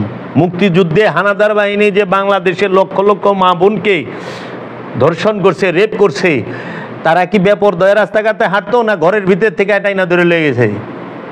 কেউ এখন কি কইবেন? এই আইএস জঙ্গি যারা, তারা যে এই যে বিভিন্ন মেয়েদেরকে ধরে আইনে রেপ করতেছে, তারা কি পর্দা বেপর্দার কারণে? তাদের লজ্জা স্থান হেফাজতকারী না তারা। এই জন্য লজ্জা স্থান যে মুসল্লি তারই হেফাজত করতে হবে। এই জন্য মুসল্লি ছেলেও হয়, মুসল্লি মেয়েও হয়, আমানু ছেলেও হয়, মেয়েও হয়। আমানুর কোনো স্ত্রীলিঙ্গ পুরুষ লিঙ্গ নাই। আমানু সে বিশ্বাসী। মুমিনের আবার মুমিন মোমেনাত আছে। মুসল্লি সেটা ছেলে মেয়ে দুইজনেই হয়। এর জন্য নারী এবং পুরুষ দুইজনেরই লজ্জা স্থান, এই দৃষ্টিকে হেফাজত করতে হবে। এর জন্য দৃষ্টির মধ্যে কামনা রাখো না। যদি কেউ পোশাক ছাড়াও বয়ে থাকে সামনে, কোনো অসুবিধা নাই। আমেরিকার যদি একেবারে খারাপ জায়গায় যায় বয়ে থাকো, তাও অসুবিধা নাই, কারণ তোমার দৃষ্টির উপরে তুমি হেফাজতকারী, তোমার লজ্জা স্থানকে তুমি হেফাজত করে রাখছো। বুঝছো বাবা? এই জন্য স্মৃতিকে, মস্তিষ্ককে গরম করো না, আর দৃষ্টিকে কন্ট্রোলে রাখো। আর যদি মনে করো যে দৃষ্টিকে কন্ট্রোলে পারো নাই, এই মস্তিষ্ককেও ঠান্ডা করতে পারো নাই, এটা হেফাজত করা পারো নাই, তাইলে বোরকা পিন্দা থাকলো কাম, নাত মোজা পা মোজা পিন্দা, এমনকি পাঞ্জাবি টুপি পিন্দা থাকলো তুমি বলৎকার করবা না? কে রে? তোমার লজ্জা স্থান হেফাজত তুমি করতে পারো নাই। তাহলে এই কোরআনের সূরা মারইজের এই 29 নম্বর আয়াতের আমলটা কে করে? একমাত্র যারা মুসল্লি তারা করেন, একমাত্র যারা সাধক ওলিয়া কামেলের ধ্যানে খেলে, রসুলের ধ্যানে খেলে যারা বসে আছেন তারা করেন। এর জন্য আপনার এই স্মৃতি মস্তিষ্ককে এবং আপনার দৃষ্টিকে হেফাজত করতে হবে। আপনার দৃষ্টির মধ্যে পর্দা দেন, আর আপনার মস্তিষ্কের মধ্যে চিন্তা ভাবনা বুদ্ধি এইগুলোর মধ্যে পর্দা দেন। দেখবেন কোনো রেপ হবে না, কোনো বলৎকার হবে না, কোনো চুরি চামারি, কোনো অপকর্ম হবে না। এর জন্য আপনারা আসল জায়গা না ডাইকা, আসল জায়গা না হেফাজত করে আপনারা খালি প্যাকেট করেন, খালি হাত মুজা ভাও মুজা প্যাকেট দিয়া বুঝাই অনে দেয় ওহ নরে বয়। কারণ নুসরাত নামের একটা মেয়ে জিন্দা জ্বালায় দিছিল আগুন দিয়া এক সময়। ওই মেয়েটা সব সময় হাত মোজা পাও মোজা বরকা পইরা থাকতো, এবং যে তাকে ইফটিজিং করতো উনিও আলেম ছিলেন না, মাদ্রাসা প্রিন্সিপালই ছিলেন।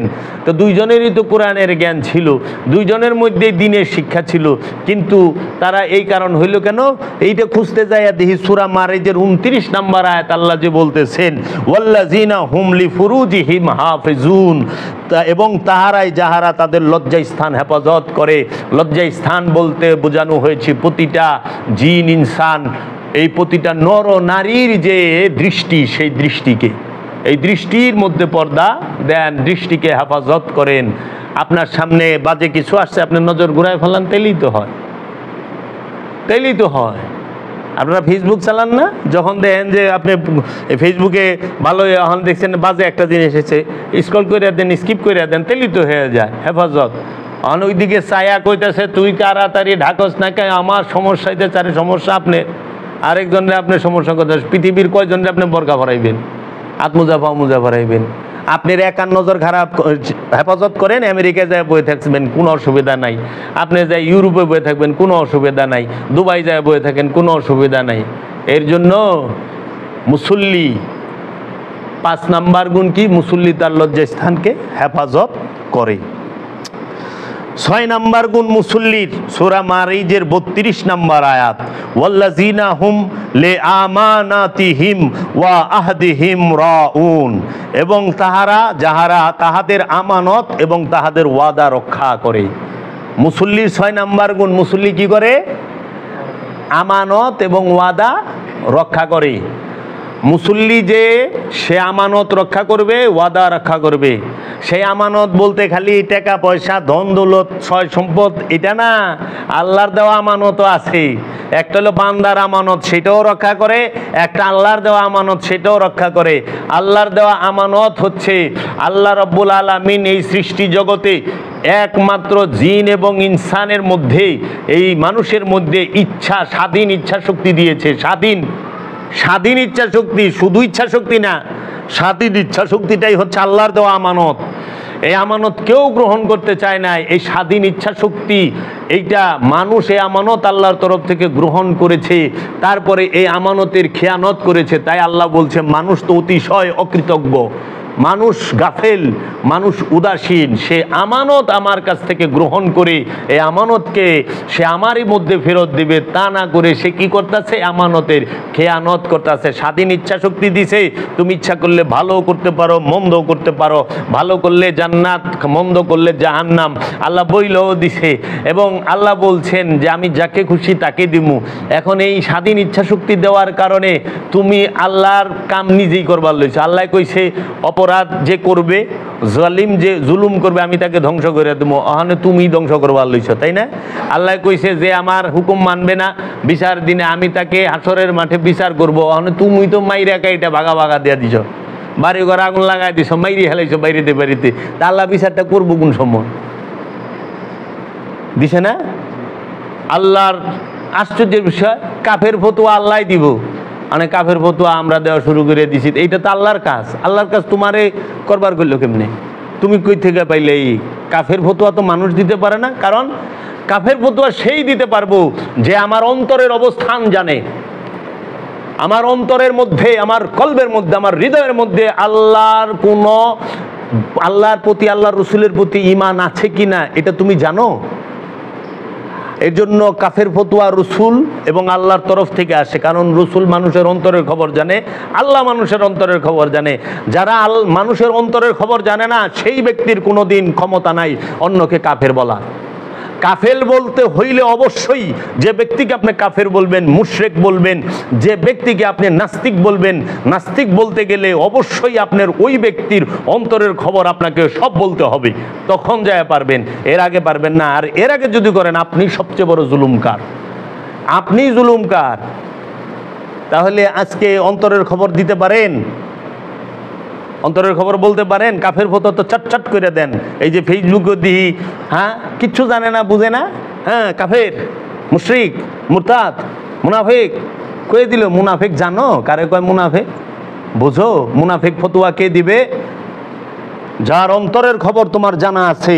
আল্লাহর নবীরা, আল্লাহর রসুলরা, আল্লাহ রব্বুল আলামিন সব মানুষের অন্তরের খবর জানতো। তাই আল্লাহ বলছেন যে নমরুদ, এরা, আবু জেহেল, এই গোষ্ঠীটা কাফের, তারা জানতো।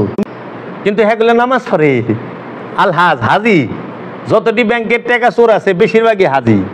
তা আমানত চুরি করে লেগে গেছে, হ্যাঁ আবার হাজি হয় কেমনি? ওখানে কইলেই জাবেরের মুখ খারাপ, জাবের ভালো না। আমানত চুরি করছে, এই কাঠালাম এই কিরে, যে আমানত চুরি করে তাহলে যে অন্যের হক মাইরা খায়, হ্যাঁ তো আমানতের খেয়ানতকারী না? এতিমের হক মাইরা খায় আমানতের খেয়ানতকারী না? তাহলে যারা আমানত এবং ওয়াদা রক্ষা করে তারা মুসল্লিদের সাথে করে, সৃষ্টির সাথে, আর একটা স্রষ্টার সাথে। স্রষ্টার সাথে আমরা ওয়াদা করছি। আল্লাহ রাব্বুল আলামিন আমাদেরকে জিজ্ঞাসা, আলাস্তু বিরাব্বিকুম, আমি কি তোমাদের প্রভু নই?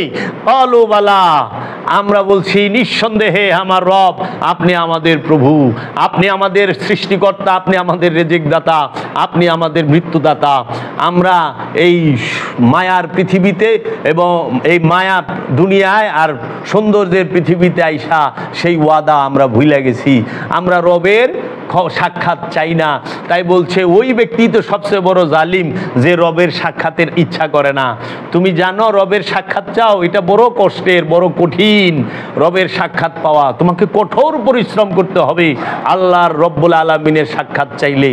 তাহলে আজকে আল্লাহ রব্বুল আলামিনের সাক্ষাৎ আমরা এই আল্লাহর দেওয়া ওয়াদা এবং আমানত রক্ষা করা পারি না, মানুষের দেওয়া ওয়াদা আমানত রক্ষা করতে পারি না। যদি এটা আমরা না পারি তাহলে আমরা মুসল্লি নই। এখন এইরকম মুসল্লি বাইর করেন একটু, আপনারা যে দেখেন পাইবেন, পাইবেন না।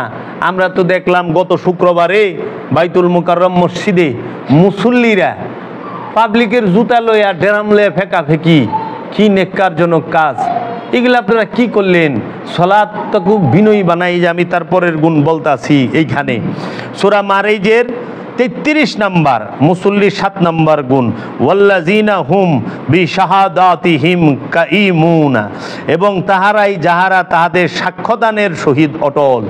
মুসল্লি সাক্ষ্য দেয়, ওটার মধ্যে অটল। মুসল্লি ভয় পায় না, মুসল্লি মিথ্যা সাক্ষী দেয় না, মুসল্লি সাক্ষ্যদানে অটল থাকে।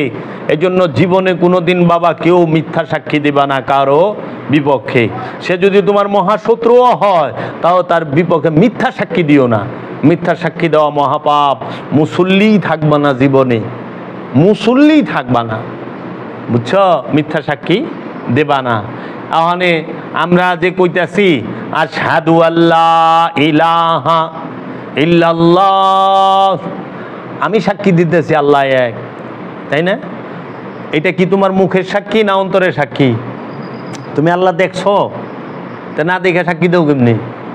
সাক্ষী তো সে দেখবে যে আল্লাহকে দেখছে। এর জন্য সাক্ষী দিবে কে? রাহমাতাল লিল আলামিন।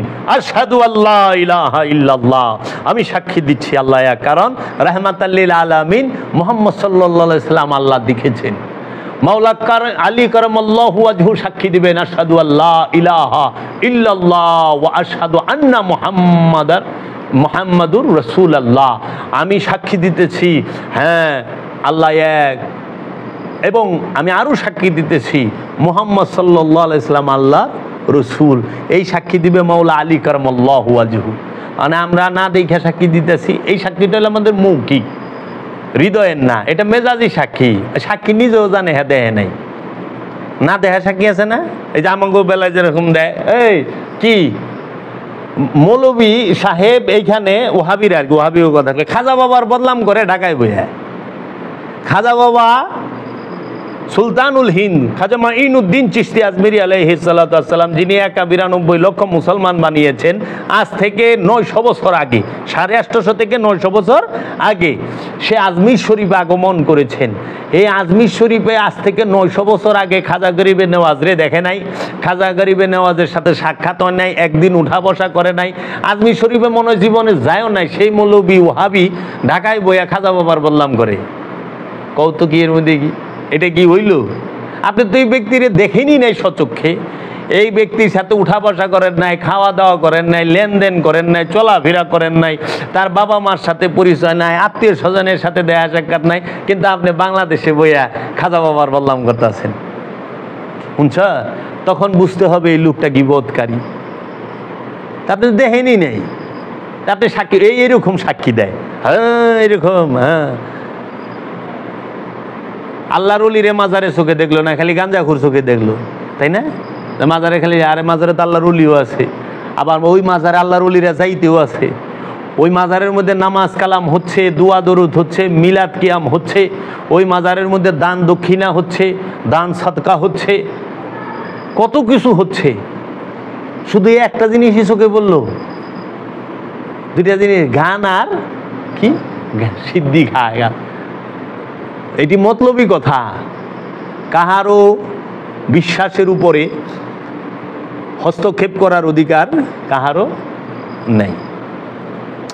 মুসল্লির ৮ নাম্বার গুণ, ওয়াল্লাযীনা হুম আলা সলাতিহিম ইউহাফিজুন, এবং তাহারাই যাহারা তাদের সলাতের উপর হেফাজত করে।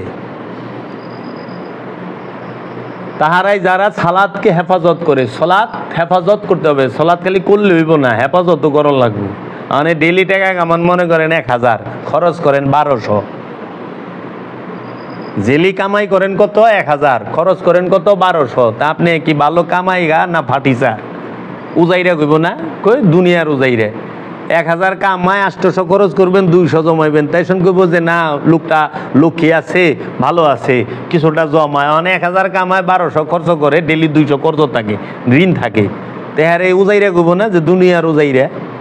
তো বাবা, নামাজ খালি পইরেনই না, নামাজকে হেফাজত করেন। নামাজ তো পড়া শিখছেন, হেফাজত শিখছেন। সলাৎ হেফাজত কেমনে করবেন আমাদেরকে একটু জানিয়ে দেন আপনারা, যে কিভাবে সলাৎ হেফাজত করা যায়। সলাৎ তো পড়া শিখাচ্ছেন, সলাৎ হেফাজত করা শিখাইছেন না। সলাৎ যারা হেফাজত করে তাদের গুণও আছে। এর লেগা নামাজ খালি পড়েন না, সলাৎ হেফাজত করেন। বাবা, কোরআন কইতাছি, আল কোরআনের সূরা মারিজের ৩৪ নাম্বার আয়াত, ৭০ নাম্বার সূরা মারিজ, আয়াত নাম্বার ৩৪। আল্লাহ রব্বুল আলামিন বইলা দিছে, ওয়াল্লাযীনা হুম আলা সলাতিহিম ইউহাফিজুন, এবং তাহারাই যাহারা তাদের সলাতের উপর হেফাজত করে, সলাতের উপরে হেফাজত করে। এটা হলো মুসল্লি। যারা মুসল্লি তাকে ৮ গুণ। আচ্ছা, তুমি সলাতে দাঁড়াইবা কেমনে? সূরা সাবার ৪৬ নাম্বার আয়াত আল্লাহ বলতেছে, কুল ইন্নামা আইযুকুম বি ওয়াহিদাতিন আন তাকুমু লিল্লাহি মাসনা ওয়া ফুরুদা সুম্মা তাতাফাক্কারু মা বিসাহিবুকুম মিন জিন্নাতিন ইন হুয়া ইল্লা নাযীরুল্লাকুম বাইনা ইয়াদাই আযাবিন শাদীদ। আল্লাহ রাব্বুল আলামিন সূরা সাবার ৪৭ নম্বর আয়াতে বলতেছেন, আপনি বলুন আমি তো তোমাদেরকে শুধু একটি উপদেশ দিতেছি, আর তা হইতেছে যে এই তোমরা আল্লাহর জন্য দাঁড়াও সলাতে, প্রথমে জোড়ায় জোড়ায় ২ জন করিয়া এবং তারপরে একা একা। তোমরা ফারাক করিয়া দেখো, তোমাদের সাহেব জিনগ্রস্তদের মধ্যে নহেন, নিশ্চয়ই তিনি তো সতর্ককারী তোমাদের কঠোর শাস্তি সম্পর্কে। দেখছ, সূরা সাবার ৪৬ নম্বর আয়াত আল্লাহ বইলা দিতেছে, তোমরা প্রথমে আল্লাহর জন্য সলাতে দাঁড়াও, সলাতের জন্য দাঁড়াও, প্রথমে জোড়ায় জোড়ায়, তারপরে একা একা। এবং তোমরা ফারাক করিয়া দেখো যে তোমাদের যিনি সাহেব, যে তোমাদের রসুল, তিনি জিনগ্রস্তদের মধ্যে নহেন, নিশ্চয়ই তিনি তো সতর্ককারী তোমাদের কঠোর শাস্তি সম্পর্কে। আল্লাহ রসুল কি সতর্ককারী। ইয়া আইয়ুহান নাবিয়্যু ইন্না আরসালনাকা শাহিদাও ওয়া মুবাশশিরাও ওয়া নাযীরা ওয়া দাইয়ান ইলাল্লাহি বিইজনিহি ওয়া সিরাজাম মুনীরা। ইয়া আইয়ুহান নবী, হে আমার নবী, ইন্না আরসালনাকা, নিশ্চয় আমি আপনাকে প্রেরণ করেছি, নিশ্চয় আমরা আপনাকে প্রেরণ করেছি, শাহিদা, সাক্ষীদাতা হিসাবে, মুবাশশারা, সুসংবাদ দানকারী, ওয়া নাযীরা, এবং সতর্ককারী, ওয়া দাইয়ান ইলাল্লাহ, আল্লাহর দিকে দাওয়াত দেনেওয়ালা করে, বিইজনিহি ওয়া সিরাজাম মুনীরা। আপনি আল্লাহর হুকুমেই সবাইরে দাওয়াত দিচ্ছেন, সবাইরে সতর্ক করছেন, সব কিছু করতেছেন, এবং আপনি সিরাজাম মুনীরা, প্রজ্বলিত নূর, প্রজ্বলিত বাতি, প্রজ্বলিত আপনি। তাইলে পরে এই যে আল্লাহর নবী আসলেন সতর্ককারী হিসেবে, আমরা কি সতর্ক হইছি? সলাতে দাঁড়াও জোড়ায় জোড়ায়। এই জোড়া কি? আপন পীর আর তার মুরিদ, মুসল্লি। গুরু, আপন মুর্শেদ, আপন রসুল, সেই ইমাম, মুরিদ মুসল্লি। ইমামকে ফলো করবে, সালাতকে শিক্ষা দেবে রসুল, সালাতকে শিক্ষা দেবে রসুল, সালাতের ইমামকে হবে রসুল, সালাতকে শিক্ষা দিবে ওলিয়ে কামেল, দায়মি সালাতের শিক্ষাকে দিব ওলিয়ে কামেল। ওয়াক্তি সালাত এটার শিক্ষা দেয় আমাদের সমাজের আরবি জানা আলেম ওলামায়ে কেরামগণ। এবং দায়মি সালাত এর কথা কোরআনে সূরা মারিজের 23 নম্বর আয়াতে আছে। ওয়াক্তি সালাতের কথা হাদিসে আছে, কোরআনে 5 ওয়াক্ত নামাজের কথা নাই। 5 ওয়াক্ত নামাজের কথা কোরআনে নাই। 5 ওয়াক্ত নামাজ হচ্ছে আপনার একটা মানুষ যখন সলাৎ সম্পর্কে গভীরভাবে বুঝতে চায়, ঠিক সেই একটা ভাষা বুঝতে গেলে যেরকম আক্ষরিক জ্ঞান, অক্ষর পরিচয় লাগে না, সরা স্বরবর্ণ ব্যঞ্জন বর্ণ জানতে হয়, ঠিক সলাৎ তুমি দায়েমিকে জানতে গেলে 5 ওয়াক্ত নামাজটা, ওয়াক্তি আনুষ্ঠানিক নামাজটা, মেজাজি নামাজটা, ওয়াক্তি নামাজটা হচ্ছে ঠিক এই অক্ষর পরিচয় স্বরবর্ণের মতো, ক খ গ এইরকম। সলাতের বিশালতা তো অনেক বড়, বিশাল, বুঝো না? এইটার থেকেই তুমি এইটা প্রতিষ্ঠিত করতে পারলে মুক্ত খান্নাস হইতে, 4টিখানি কথা। এখন তুমি আমরা যে পড়ি আল্লাহু আকবার কইয়ার নিয়ত বান্দা দাঁড়াইলাম, দাঁড়ায়া কি কইতাছি? আল্লাহ যে সূরা ফাতিহা বলতাছি না, ইয়াকা নাবুদু ওয়া ইয়াকা নাস্তাইন, আল্লাহ আমরা আপনার ইবাদত করি, আপনার মস্তানি সাহায্য চাই। আল্লাহ সেই মস্তানি সাহায্যটা কি? ইহদিনা, আমাকে দান করেন সিরাত, রাস্তা, পথ। সিরাত মানে পথ, আল মুস্তাকিম, সঠিক পথ দান করেন। সিরাত আল্লাহ জিনা, তাহাদের সঠিক পথ, তাদের পথ। সিরাত আল্লাহ জিনা, তাদের পথ। আনামতা আলাইহিম, যাদেরকে আপনি পুরস্কার দিছেন। তাইলে আপনি আনুষ্ঠানিক সলাতে 5 ওয়াক্ত নামাজে দাঁড়াইয়া কি বলতেছেন? আর রব, হে আমার রব, আমাকে আপনার মোস্তানি সাহায্য করুন এবং আমাকে সিরাত আল মুস্তাকিমের পথ দেখান, যাদেরকে আপনি পুরস্কার দিয়েছেন, যাহারা আপনার কাছে বিপথগামীও নয়, পথভ্রষ্টও নয়। কইয়া আপনি কিন্তু আল্লাহর কাছে ধন দৌলত চান নাই। আপনি কি আল্লাহরে বলছেন ইহদিনা সিরাতাল দুনিয়া, আল্লাহ আমাকে, হে রব আমাকে দুনিয়ার পথ দেখান। ইহদিনা সিরাতাল ক্ষমতা, শক্তি, আমাকে ক্ষমতার পথ দেখান, শক্তির পথ দেখান। এরা ইহদিনা সিরাতাল মাল পানি, আমাকে আপনি মাল পানির পথ দেখান, টাকা পয়সার পথ দেখান, আপনি সম্পদের পথ দেখান। এটা তো বলেন নাই। আপনি কি বলছেন ইহদিনা সিরাতাল তিজারাত, আপনি আমাকে ব্যবসার পথ দেখান। আপনি আল্লাহর সামনে দাঁড়ায় সালাতে কি চাচ্ছেন? আপনি দুনিয়া চান না, সম্পদ চান না, অর্থ চান না, বৃত্ত চান না, আপনি সন্তান চান না, আপনি মাল ধন দৌলত কিচ্ছু চান না। আপনি একটা জিনিস চাইতেছেন, সেটা কি সিরাত আল মুস্তাকিম। মুসল্লি, আপনি কি বুঝতে পারেন যে আপনি আল্লাহর কাছে কি চাচ্ছেন? আল্লাহর কাছে সবচেয়ে বড় ফরিয়াদ কি?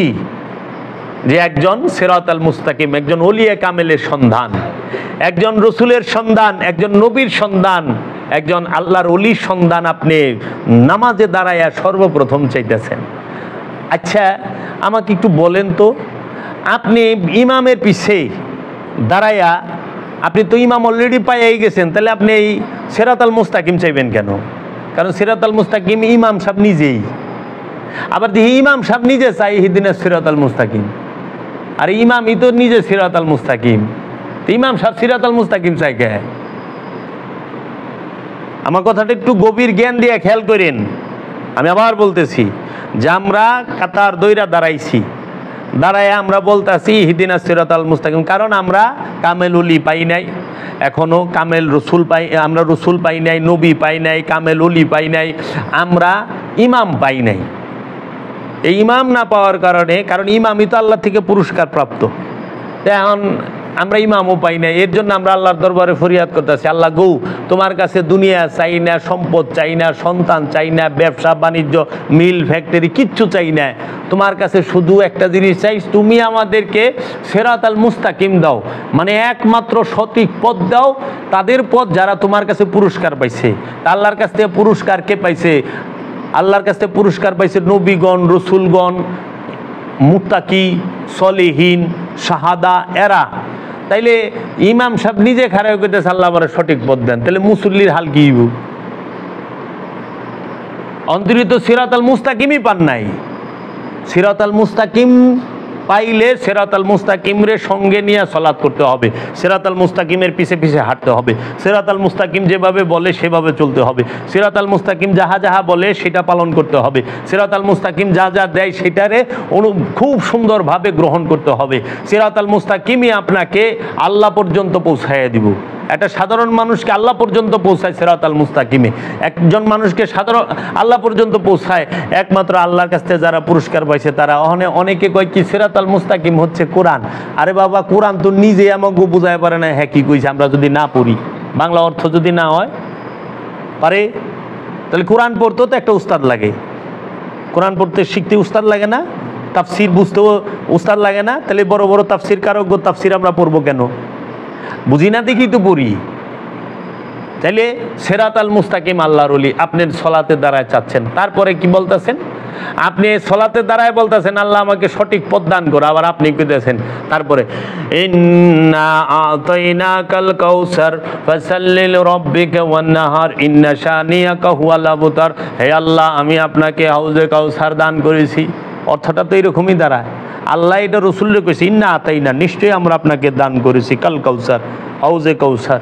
ফাসাল্লি লিরাব্বিকা ওয়ান্নাহার, আপনি আপনার রবের জন্য সংযোগ যোগাযোগ করেন এবং দাঁড়ানো অবস্থায় কুরবানি করে দেন। ইন্না শানিয়াকা হুয়াল আবতার, যারা আপনাকে পিঠ দেখাইলো তারা নিঃসন্তান, তাদের হাজার সন্তান থাকতাও তারা নিঃসন্তান, কারণ নূরের সন্তান তাদের ঘরে আসবে না। তাইলে বাবা, তুমি সূরা ফাতিহা আল্লাহর কাছে চাইতেছো সিরাতাল মুস্তাকিম, তারপরে আল্লাহরে দিতেছো তুমি হাউজে কাউসার, এটা হইল? কও তো, হাউজে কাউসার যার কাছে আছে হেই তো সিরাতাল মুস্তাকিম, কারণ তুমি দিবার লইছ। এই জন্য একটু বিবেচনা করেন। আপনি দায়মি সলাতে করার যোগ্য পাত্র হওয়ার জন্য আল্লাহর কাছে সিরাতাল মুস্তাকিম চাচ্ছেন, সিরাতাল মুস্তাকিম পাইছেন, এখন আপনি দায়মি সলাতে পীরের সাথে দাঁড়াবেন। ওই যে সূরা সাবার 46 নম্বর আয়াত, যে তোমরা সলাতে দাঁড়াও প্রথমে জোড়ায় জোড়ায়, তারপরে একা একা। তোমরা ফারাক করিয়া দেখো, তোমাদের যে সাহেব তিনি জিনগ্রস্ত নয় এবং তিনি তো তোমাদেরকে একমাত্র সতর্ককারী। এখন আপনি গুরুর সাথে সলাত করতেছেন। আবার সূরা বাকারার 42 নম্বর আয়াত আল্লাহ বলতেছেন যে তোমরা রুকু করো প্রথমে জোড়ায় জোড়ায়, তারপরে একা একা তোমরা রুকু করো রুকুকারীর সাথে। এই যে আপনি যদি সূরা বাকারার 43 নম্বর আয়াত পড়েন, ওইখানে বলতেছে ওয়া আকিমুস সালাত ওয়া আতুজ যাকাত ওয়া আরকাউ মা'আর রাকিঈন, এবং তোমরা রুকু করো, তোমরা সালাত কায়েম করো এবং যাকাত আদায় করো, এবং তোমরা রুকু করো রুকুকারীদের সাথে। রুকু কার সাথে করবেন? রুকুকারীর সাথে, রুকুকারীদের সাথে রুকু করবেন। তা রুকু কার হইছে? সালাত সংযোগ যোগাযোগ। সালাত যখন প্রতিষ্ঠিত হয় তখন আপনি রুকু করতে পারবেন। রুকু কি, রুকু কাকে বলে, এর জন্য আগে আপনাদের এটা জানতে হবে। এটুক তুমি যে দিতে পারো যে ইমাম কাকে বলে। ইমাম কাকে বলে? ইমাম শব্দের অর্থ কি? ইমাম শব্দের অর্থ হলো নেতা। ইমাম কাকে বলে? নিয়ত এবং কর্মের সামনে যে থাকে, নিয়ত এবং কর্মের সম্মুখে যিনি যাকে রাখা হয় তিনি ইমাম। ইমাম কি? নিয়ত এবং কর্মের সম্মুখে যাকে রাখা হয়, সামনে যাকে রাখা হয় তিনি ইমাম। এর লেগে দেখুন মসজিদে মুসল্লির সামনে সে ইমাম রয়েছে, নিয়তের সামনে বিহাজ আল ইমাম নিয়ত করে না মুতাওয়াজ্জিহান, এই বিহাজ আল ইমাম, ইমামের সামনে কি করবা? ইমাম তোমার নিয়তেরও সামনে, তুমি যে কর্ম করতেছো, সালাত করতেছো, উঠা বসা করতেছো, এটারও সামনে। এলে ইমাম বলা হয় যে কর্ম এবং নিয়তের সামনে থাকে। নিয়ত কারে কয়? নিয়ত শব্দের অর্থ কি? নিয়ত শব্দের অর্থ হইল যে তোমার মনের অবস্থানকে নিয়ত বলা হয়। মনের অবস্থানকেই নিয়ত বলা হয়। আর ইমাম বলা হয় ওই মনের অবস্থানের এবং কর্মের সম্মুখে যারা রাখা হয় সে হয় ইমাম। দেখছো ইমামের স্থান কোনখানে? আচ্ছা, তাহলে নিয়ত পাইলা, ইমাম পাইলা। তাহলে সলাৎ কাকে বলা হয়? সলাৎ অর্থ সংযোগ যোগাযোগ প্রচেষ্টা, আপন রসুলের সাথে, আপন গুরুর সাথে সংযোগ যোগাযোগ প্রচেষ্টার অপর নাম হচ্ছে সলাৎ। আচ্ছা, সালাত বলা হয়। রুকু কাকে বলা হয়? রুকু বলা হয় হচ্ছে ঝুঁকে যাওয়া, যে সেজদার পূর্ব মুহূর্তকেই বলা হয় রুকু। সেজদা মানে সম্পূর্ণ আত্মসমর্পণ, আত্মসমর্পণের পূর্ব মুহূর্তকেই বলা হয় রুকু, ঝুঁকে যাওয়া। আর সেজদা কাকে বলে? সেজদা শব্দের অর্থ হলো আত্মসমর্পণ, নিজের ইচ্ছাকে আল্লাহর ইচ্ছার কাছে সম্পূর্ণরূপে বিলিয়ে দেওয়া, উৎসর্গ করে দেওয়ার অপর নামই হচ্ছে সেজদা। বুঝছো? নিজের ইচ্ছাটাকে রসুলের ইচ্ছার কাছে, পীরের ইচ্ছার কাছে, আল্লাহর ইচ্ছার কাছে সম্পূর্ণরূপে উৎসর্গ করার নাম সেজদা। এই সেজদা হয় নিজের ইচ্ছা উৎসর্গ করা পারো? আমরা সবাই মাথা নত করতে পারি, কিন্তু ইচ্ছার নত করতে পারি না। বুঝো নাই? ইচ্ছা আমরা সমর্পণ করতে পারি না। এর লেগা আমরা হইলো অলস। রসুলের সাথে যোগাযোগ করতে গেলে আমাকে ঘুমায় পড়ে, জিমনি আহে, ভাল লাগে না, ম্যাচ ম্যাচ করে শরীর। গান বাজাও দেখুন জাতি সাহেবের মতো, ফোনা তুইলা না গিন না গিন, ফোনা তুইলা তখন নাচে, দেখবা এমনি উঠা জায়গা। দেখো যখন তোমাকে জিমাই ফেলেছে না, দুইটা ডুলের বাড়ি দেখনি সবটি ফোনা ওইটা যাব। কে রে? ওই যে সেজদা, পায়ে সেজদা করা 4 পয়সা দাম নাই, এটা দরকারও নাই। আল্লাহর ওলি গো, পায়ে যায় মাথা নত, আল্লাহর ওলি রে কচু কচুই রে। বুঝছা?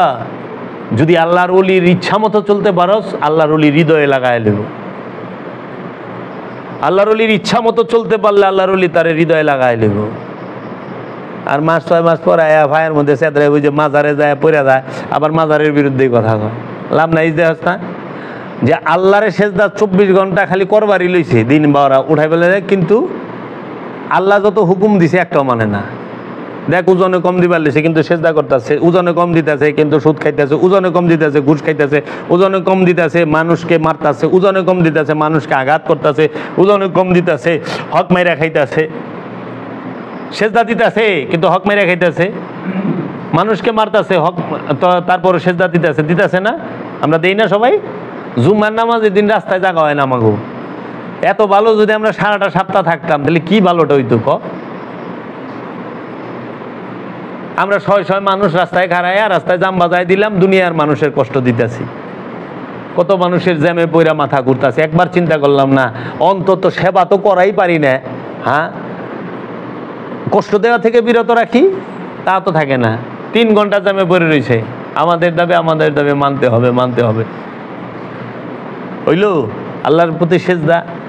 তেল লেগে সেজদাও 2 প্রকার, একটা মাথা নত করার সেজদা, আরেকটা হলো আল্লাহর ইচ্ছার কাছে নিজের ইচ্ছাকে সম্পূর্ণ উৎসর্গ করার নাম সেজদা। ওই যে জিনিস এটা বই রয়েছে, হ্যাঁ দয়ালে হেন গুরু কথা কয় আর ও বাইরে বয়ে বিড়ি, হ্যাঁ গুরুবার লইছে।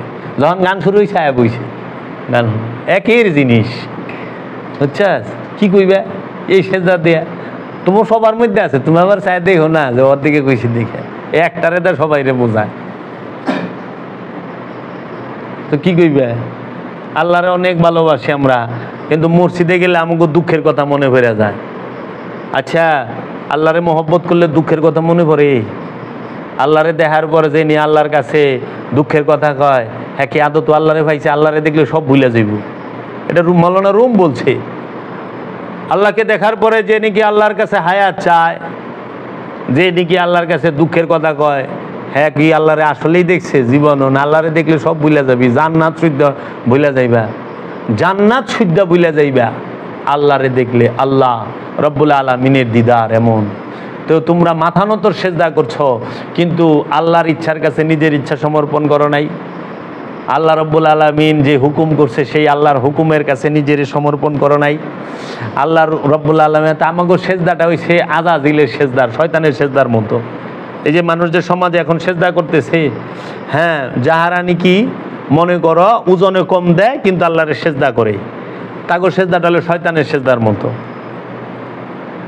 আল্লাহর হুকুম মানে না কিন্তু আল্লাহরে ভালোবাসে। এইরকম যারা অন্যের আত্মীয় স্বজনের হক মাইরা খায়, সম্পদ জমা করে, সম্পদ মজুদ করে, তারা আল্লাহরে সেজদা দিচ্ছে, তাদের সেজদাটাও আজাজিলের শয়তানের মতো। কারণ আল্লাহর হুকুম না মাইনেও হ্যাঁ আল্লাহরে ভালোবাসে। এই জন্য এইরকম সেজদা করে না। মাথা নত সেজদার 4 পয়সা দাম নাই যদি নিজের হৃদয়কে, নিজের ইচ্ছাকে আল্লাহর ইচ্ছার কাছে সমর্পণ না করাইতে পারি। এর জন্য আমরা দেখব সুদখোর ঘুষখোর মসজিদের সেক্রেটারি হচ্ছে না?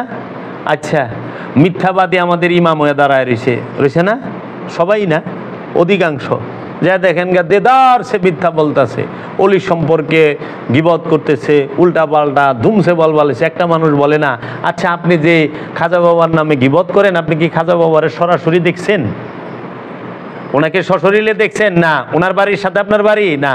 ওনার বাড়ি আত্মীয় স্বজনের লোক যোগাযোগ আছে? না। ওনার কোনো কিতাব আপনি পড়ছেন?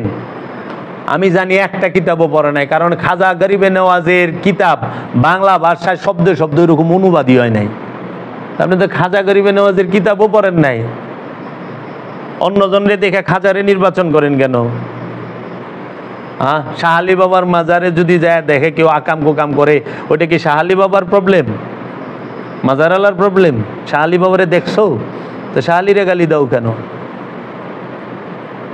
ঢালাও ভাবে কেন? কাজেই তোমরা বাবা মুসল্লি হওয়ার চেষ্টা করো, সলাৎ করার চেষ্টা করো। তোমরা এই সিরাতাল মুস্তাকিম না পায়া দোয়া করবার যায় না, অন্তত সিরাতাল মুস্তাকিমেই পাও নাই। যারা আল্লাহর ওলি পায় নাই, যারা আল্লাহর ওলির কাছে মুরিদ হয় নাই, তাহারা যতই এবাদত বন্দিগি করো, এটা লোক দেখানো এবাদত। আল্লাহকে, আল্লাহর দাসত্ব করতে গেলে, নিজের নফসকে পবিত্র করতে গেলে অবশ্যই অবশ্যই অবশ্যই ওলিয়ে কামেলের কাছে মুরিদ হইতে হবে হবে হবে। আল্লাহর ওলির কাছে মুরিদ হওয়া ব্যতীত কেউ কোনো দিন জান্নাতেও যাইতে পারবে না, নিজের নফসকে পবিত্র করতে পারবে না, রব্বুল আলামিনের দিদারও পাইব না। মানে তুমি যদি আলে সৌদি আরবের বাদশাকে ধর্ম করো আর আব্দুল ওহাব নজদির ধর্ম করো, তাইলে তো তুমি সব পাইবে। মানুষ কার ধর্ম করে? অধিকাংশ মানুষ আল্লাহর দিনকে মানে, রসুলের দিনকে মানে না, দিন এলাহি মানে না, দিনে রসুল মানে না। মানে কি? আব্দুল ওহাব নজদির দিনকে। যা দেখো গা, আব্দুল ওহাব নজদি যা যা কইছে তাই করে। আব্দুল ওহাব নজদি কইছে মাজার ভাঙবার, মাজার ভাঙে। আব্দুল ওহাব নজদি কইছে অলিকে বিরোধিতা করবার, অলির বিরোধিতা করে।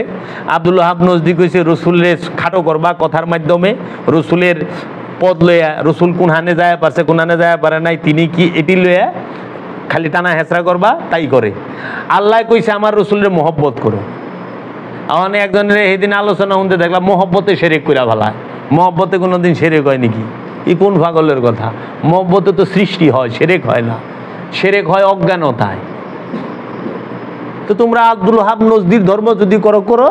এখন সমাজে আব্দুল ওহাব নজদির ধর্ম চলতেছে, আব্দুল ওহাব নজদির ধর্ম চলে, কারণ এই সমাজের মানুষ এখন কোরআন ছুঁয়াও দেখে না। কোরআনের বাংলা অর্থগুলো ভুল পড়ে, ভুল অর্থ দিয়া বুঝায়, ভুল অনুবাদ দিয়া কোরআনের বুঝায়। আগে আব্দুল ওহাব নজদির আগে মানুষ করছে অধিকাংশ হইল উমাইয়া আব্বাসিয়া রাজাগো ধর্ম, তার আগে করছে মারওয়ানের ধর্ম। এর লেগে আমি একটা জিজ্ঞাসিলাম, ইমান কার কাছে আনছো? আওলাদের রসুলের কাছের থেকে না মারওয়ানের থেকে? কার মুরিদ? মারওয়ানের না মাওলা হুসাইনের?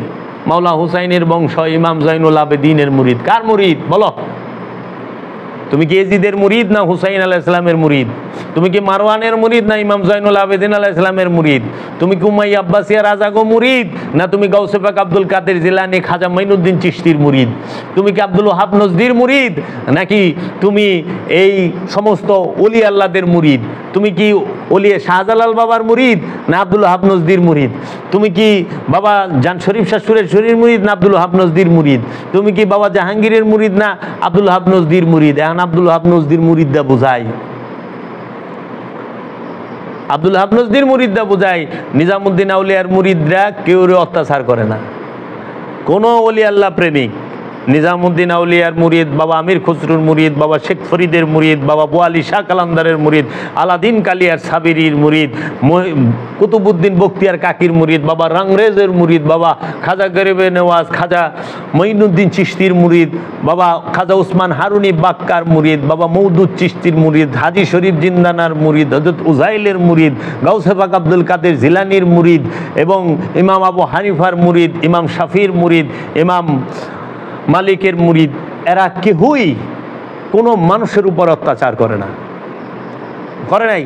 বাবা শাহজালালের মুরিদ, বাবা শাহপরানের মুরিদ, বাবা খান জাহান আলীর মুরিদ, কমরউদ্দিন রুমির মুরিদ, বাবা শাহ আলীর মুরিদ, বাবা গাউসুল আজম ভান্ডারীর মুরিদ, বাবা ওই গাদা হাসানের মুরিদ, বাবা শাহগাদা হাসানের মুরিদ, এইরকমভাবে বাংলার জমিনে বাবা কেল্লা শাহর মুরিদ, বাবা জাহাঙ্গীর, বাবা সুরেশ্বরীর মুরিদ, এরা কেউই কোনো মানুষের উপর অত্যাচার করে না, করে না, করে না, করে না। কিন্তু যারা আব্দুল ওহাব নজদির মুরিদ, তারা এই আল্লাহর ওলি গো মুরিদের বাইর যায় হামলা করবার যায়। আপনি কোরআন খোলেন,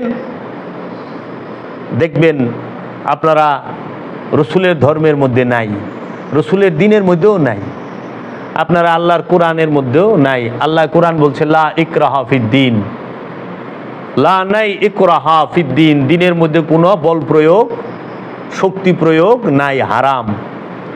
বল প্রয়োগ করাই হারাম, নিষেধ। ধর্মের মধ্যে কোনো জোর জবরদস্তি নাই। লাকুম দীনুকুম ওয়ালিয়া দিন, তোমার দিন তোমার কাছে, আমাদের দিন তোমাদের দিন তোমাদের কাছে, আমাদের দিন আমাদের কাছে। ক্বালা হাযা ফারিকু বাইনি ওয়া বাইনিকা, বলিলেন রব, বলিলে কি আল্লাহ রাব্দুহু বললেন, এখানে আমার আর আপনার মধ্যে ফারাক, আপনার রাস্তায় আপনি, আমার রাস্তায় আমি, তুই তোরটা লয়ে থাক, আমি আমারটা লয়ে আছি, তুই আমার উপরে বল প্রয়োগ করতে আসছিস কেন? এ আলে সৌদ পরিবারের ওই গান হারাম, এই যে গত আজকে 26 তারিখ না 26শে সেপ্টেম্বর না, হ্যাঁ 23শে সেপ্টেম্বর সৌদি আরবের স্বাধীনতা দিবস, মাথার কাপড় হোগার কাপড় মাথায় উঠায় নাচবার লইছে, যা দেখ দেখ সিনেমা হল। তোমরা মাজার ভাঙতে আসো, তোমরা মাজার ভাঙ্গিয়া সিনেমা হল খুলো, তোমরা মাজার ভাঙ্গার ফতুয়া দাও, মাজার ভাঙ্গার হাদিস দাও, আর তোমরা সিনেমা হল বানাও। হাদিসটা কই থেকে আইছে? সৌদি আরব থেকে আইছে না? তো সৌদি আরবে এখন সিনেমা হল বানাইছে, সৌদি আরব এখন বার বানাইছে, নাইট ক্লাব বানাইছে। যাও আল জুবাইলে, দাম্মামে, সৌদি আরবে গির্জা বানায়, মাজার ভাঙে কিন্তু গির্জা বানায়। সৌদি আরবে এখন সিনেমা হল বানায়। জানো এই 15 দিনের মধ্যে সৌদি আরবে, এই যে পেপারে দেখলাম যে 6 মাসের মধ্যে 1500 কোটি না কত কোটি টাকা ইনকাম করছে খালি সিনেমা হল থেকে। এটা দেখলাম, একটা বিশাল আসছে আমার কাছে, এটার কাটিংও আছে। সিনেমা হল তৈরি করছো, গির্জা তৈরি করছো, তোমরা বার খুলছো, নাইট ক্লাব খুলছো, তোমরা এই যে এত নাচানাচি গান বাজনা সব করতেছ, ওই সময় না যায় ফতুয়া দেও না, আর যত ফতুয়া মাজারের উপরে দেও।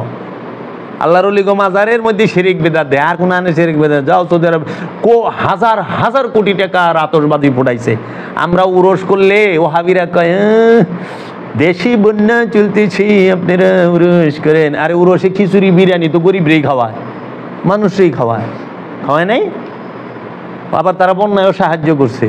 মানে তোমার বাবারা যে হাজার হাজার কোটি টাকার আতশবাজি ফুটাইছে, অথচ ইয়ামেন মরিয়া যাইতেছে খিদায়, ইয়ামেন মরিয়া যাইতেছে খিদায়, পাকিস্তান মরতাছে খিদায়, হ্যাঁ সিরিয়া মরতাছে খিদায়, বাঙালির অবস্থা খারাপ। ওস্তাদের একালে সব জায়েজ, ছবি না বলে হারাম। সৌদির কি কি গান, মামলাকুল আরবিয়া, সলমান সলমান সলমান সলমান। আমরা যদি বাবা কই হারাম হয়ে যায়, সালমান সালমান কয়ে নাচবার লইছে, হারাম না। এক মৌলবীর কোনো ফতোয়া নাই। কেউ ইন্টারনেটের যুগ, এগুলা দেখেনি একটু ছায়া, তেলে কইছি আব্দুল ওহাব নজদির মুরিদেরা এগুলা দেখে না, ও খালি নজর মাজারে, নাইট ক্লাবে। সৌদি আরবে কোনো বিধর্মী নাই, কিন্তু বিধর্মীকে যত কর্ম আছে সবই পাওয়া যায়। নাইট ক্লাব কাগো কর্ম, সিনেমা হল কাগো কর্ম, গির্জা কাগু, বিশাল বড় গির্জা বানাইছে। দাম্মামে যায় দেখেন গা, বারানে যায় দেখেন গা, আমরা দেখাইছি 2 চোখ দে, আপনারা দেখেন না, একটু যায় দেখাইন। আমি সত্য করলাম, বাস্তব করলাম, বিশ্বাস না হলে যারা আছে হ্যাঁ করলে একটু ফোন করে খোঁজ খবর লন যে 23শে সেপ্টেম্বর সৌদির ন্যাশনাল ডের দিন তাহারা মরুভূমির মধ্যে, রাস্তার মধ্যে, আসমানের মধ্যে, সাগরের মধ্যে যে কি ফুর্তিটা করছে। আল্লাহর রসুলের আবির্ভাব দিবস 12ই রবিউল আউয়াল গেছে এই সেপ্টেম্বরের 16 তারিখ। সৌদিতে কোনো খুশি হয় নাই, শিরক বেদাত নাজায়েজ হারামের ফতোয়া দিয়া, তাই না? জন্মদিন করা শিরক বেদাত নাজায়েজ। 16ই সেপ্টেম্বরে আল্লাহর রসুলের জন্মদিনে আগমনে সৌদিয়ানরা এত খুশি হয় নাই। আমাদের দেশের যে ওহাবির আছে আব্দুল হাব নজদির মুরে দ্বারা খুশি হয়ে পারে নাই। কিন্তু 23শে সেপ্টেম্বর সৌদি আরবের কি ন্যাশনাল ডে, সেই দিন তাহারা এত আতশবাজি করছে, হাজার হাজার কোটি টাকার আতশবাজি, এবং পাছার কাপড় মাথায় তুলে নাচছে, শরীরের কাপড়ও খুলে ফেলাইছে, ভিডিও বাইরেছে। চিন্তা করেন না, ভাইরাল হয়ে গেছে সারা বিশ্বে। একটু দেখেন, রসুলের আবির্ভাব দিবস করা হারাম নাজায়েজ, নাউজুবিল্লাহ। আর আপনারা এই যে আপনাকে জাতীয় দিবস ন্যাশনাল ডের দিন ন্যাংটা সুংটা ফাল পারা জায়েজ না? কি হিগাও বুঝছো? শত্রুতাটা কোন হানে? দুশ্মনী রসুল আর রসুলের বংশরে লইয়া।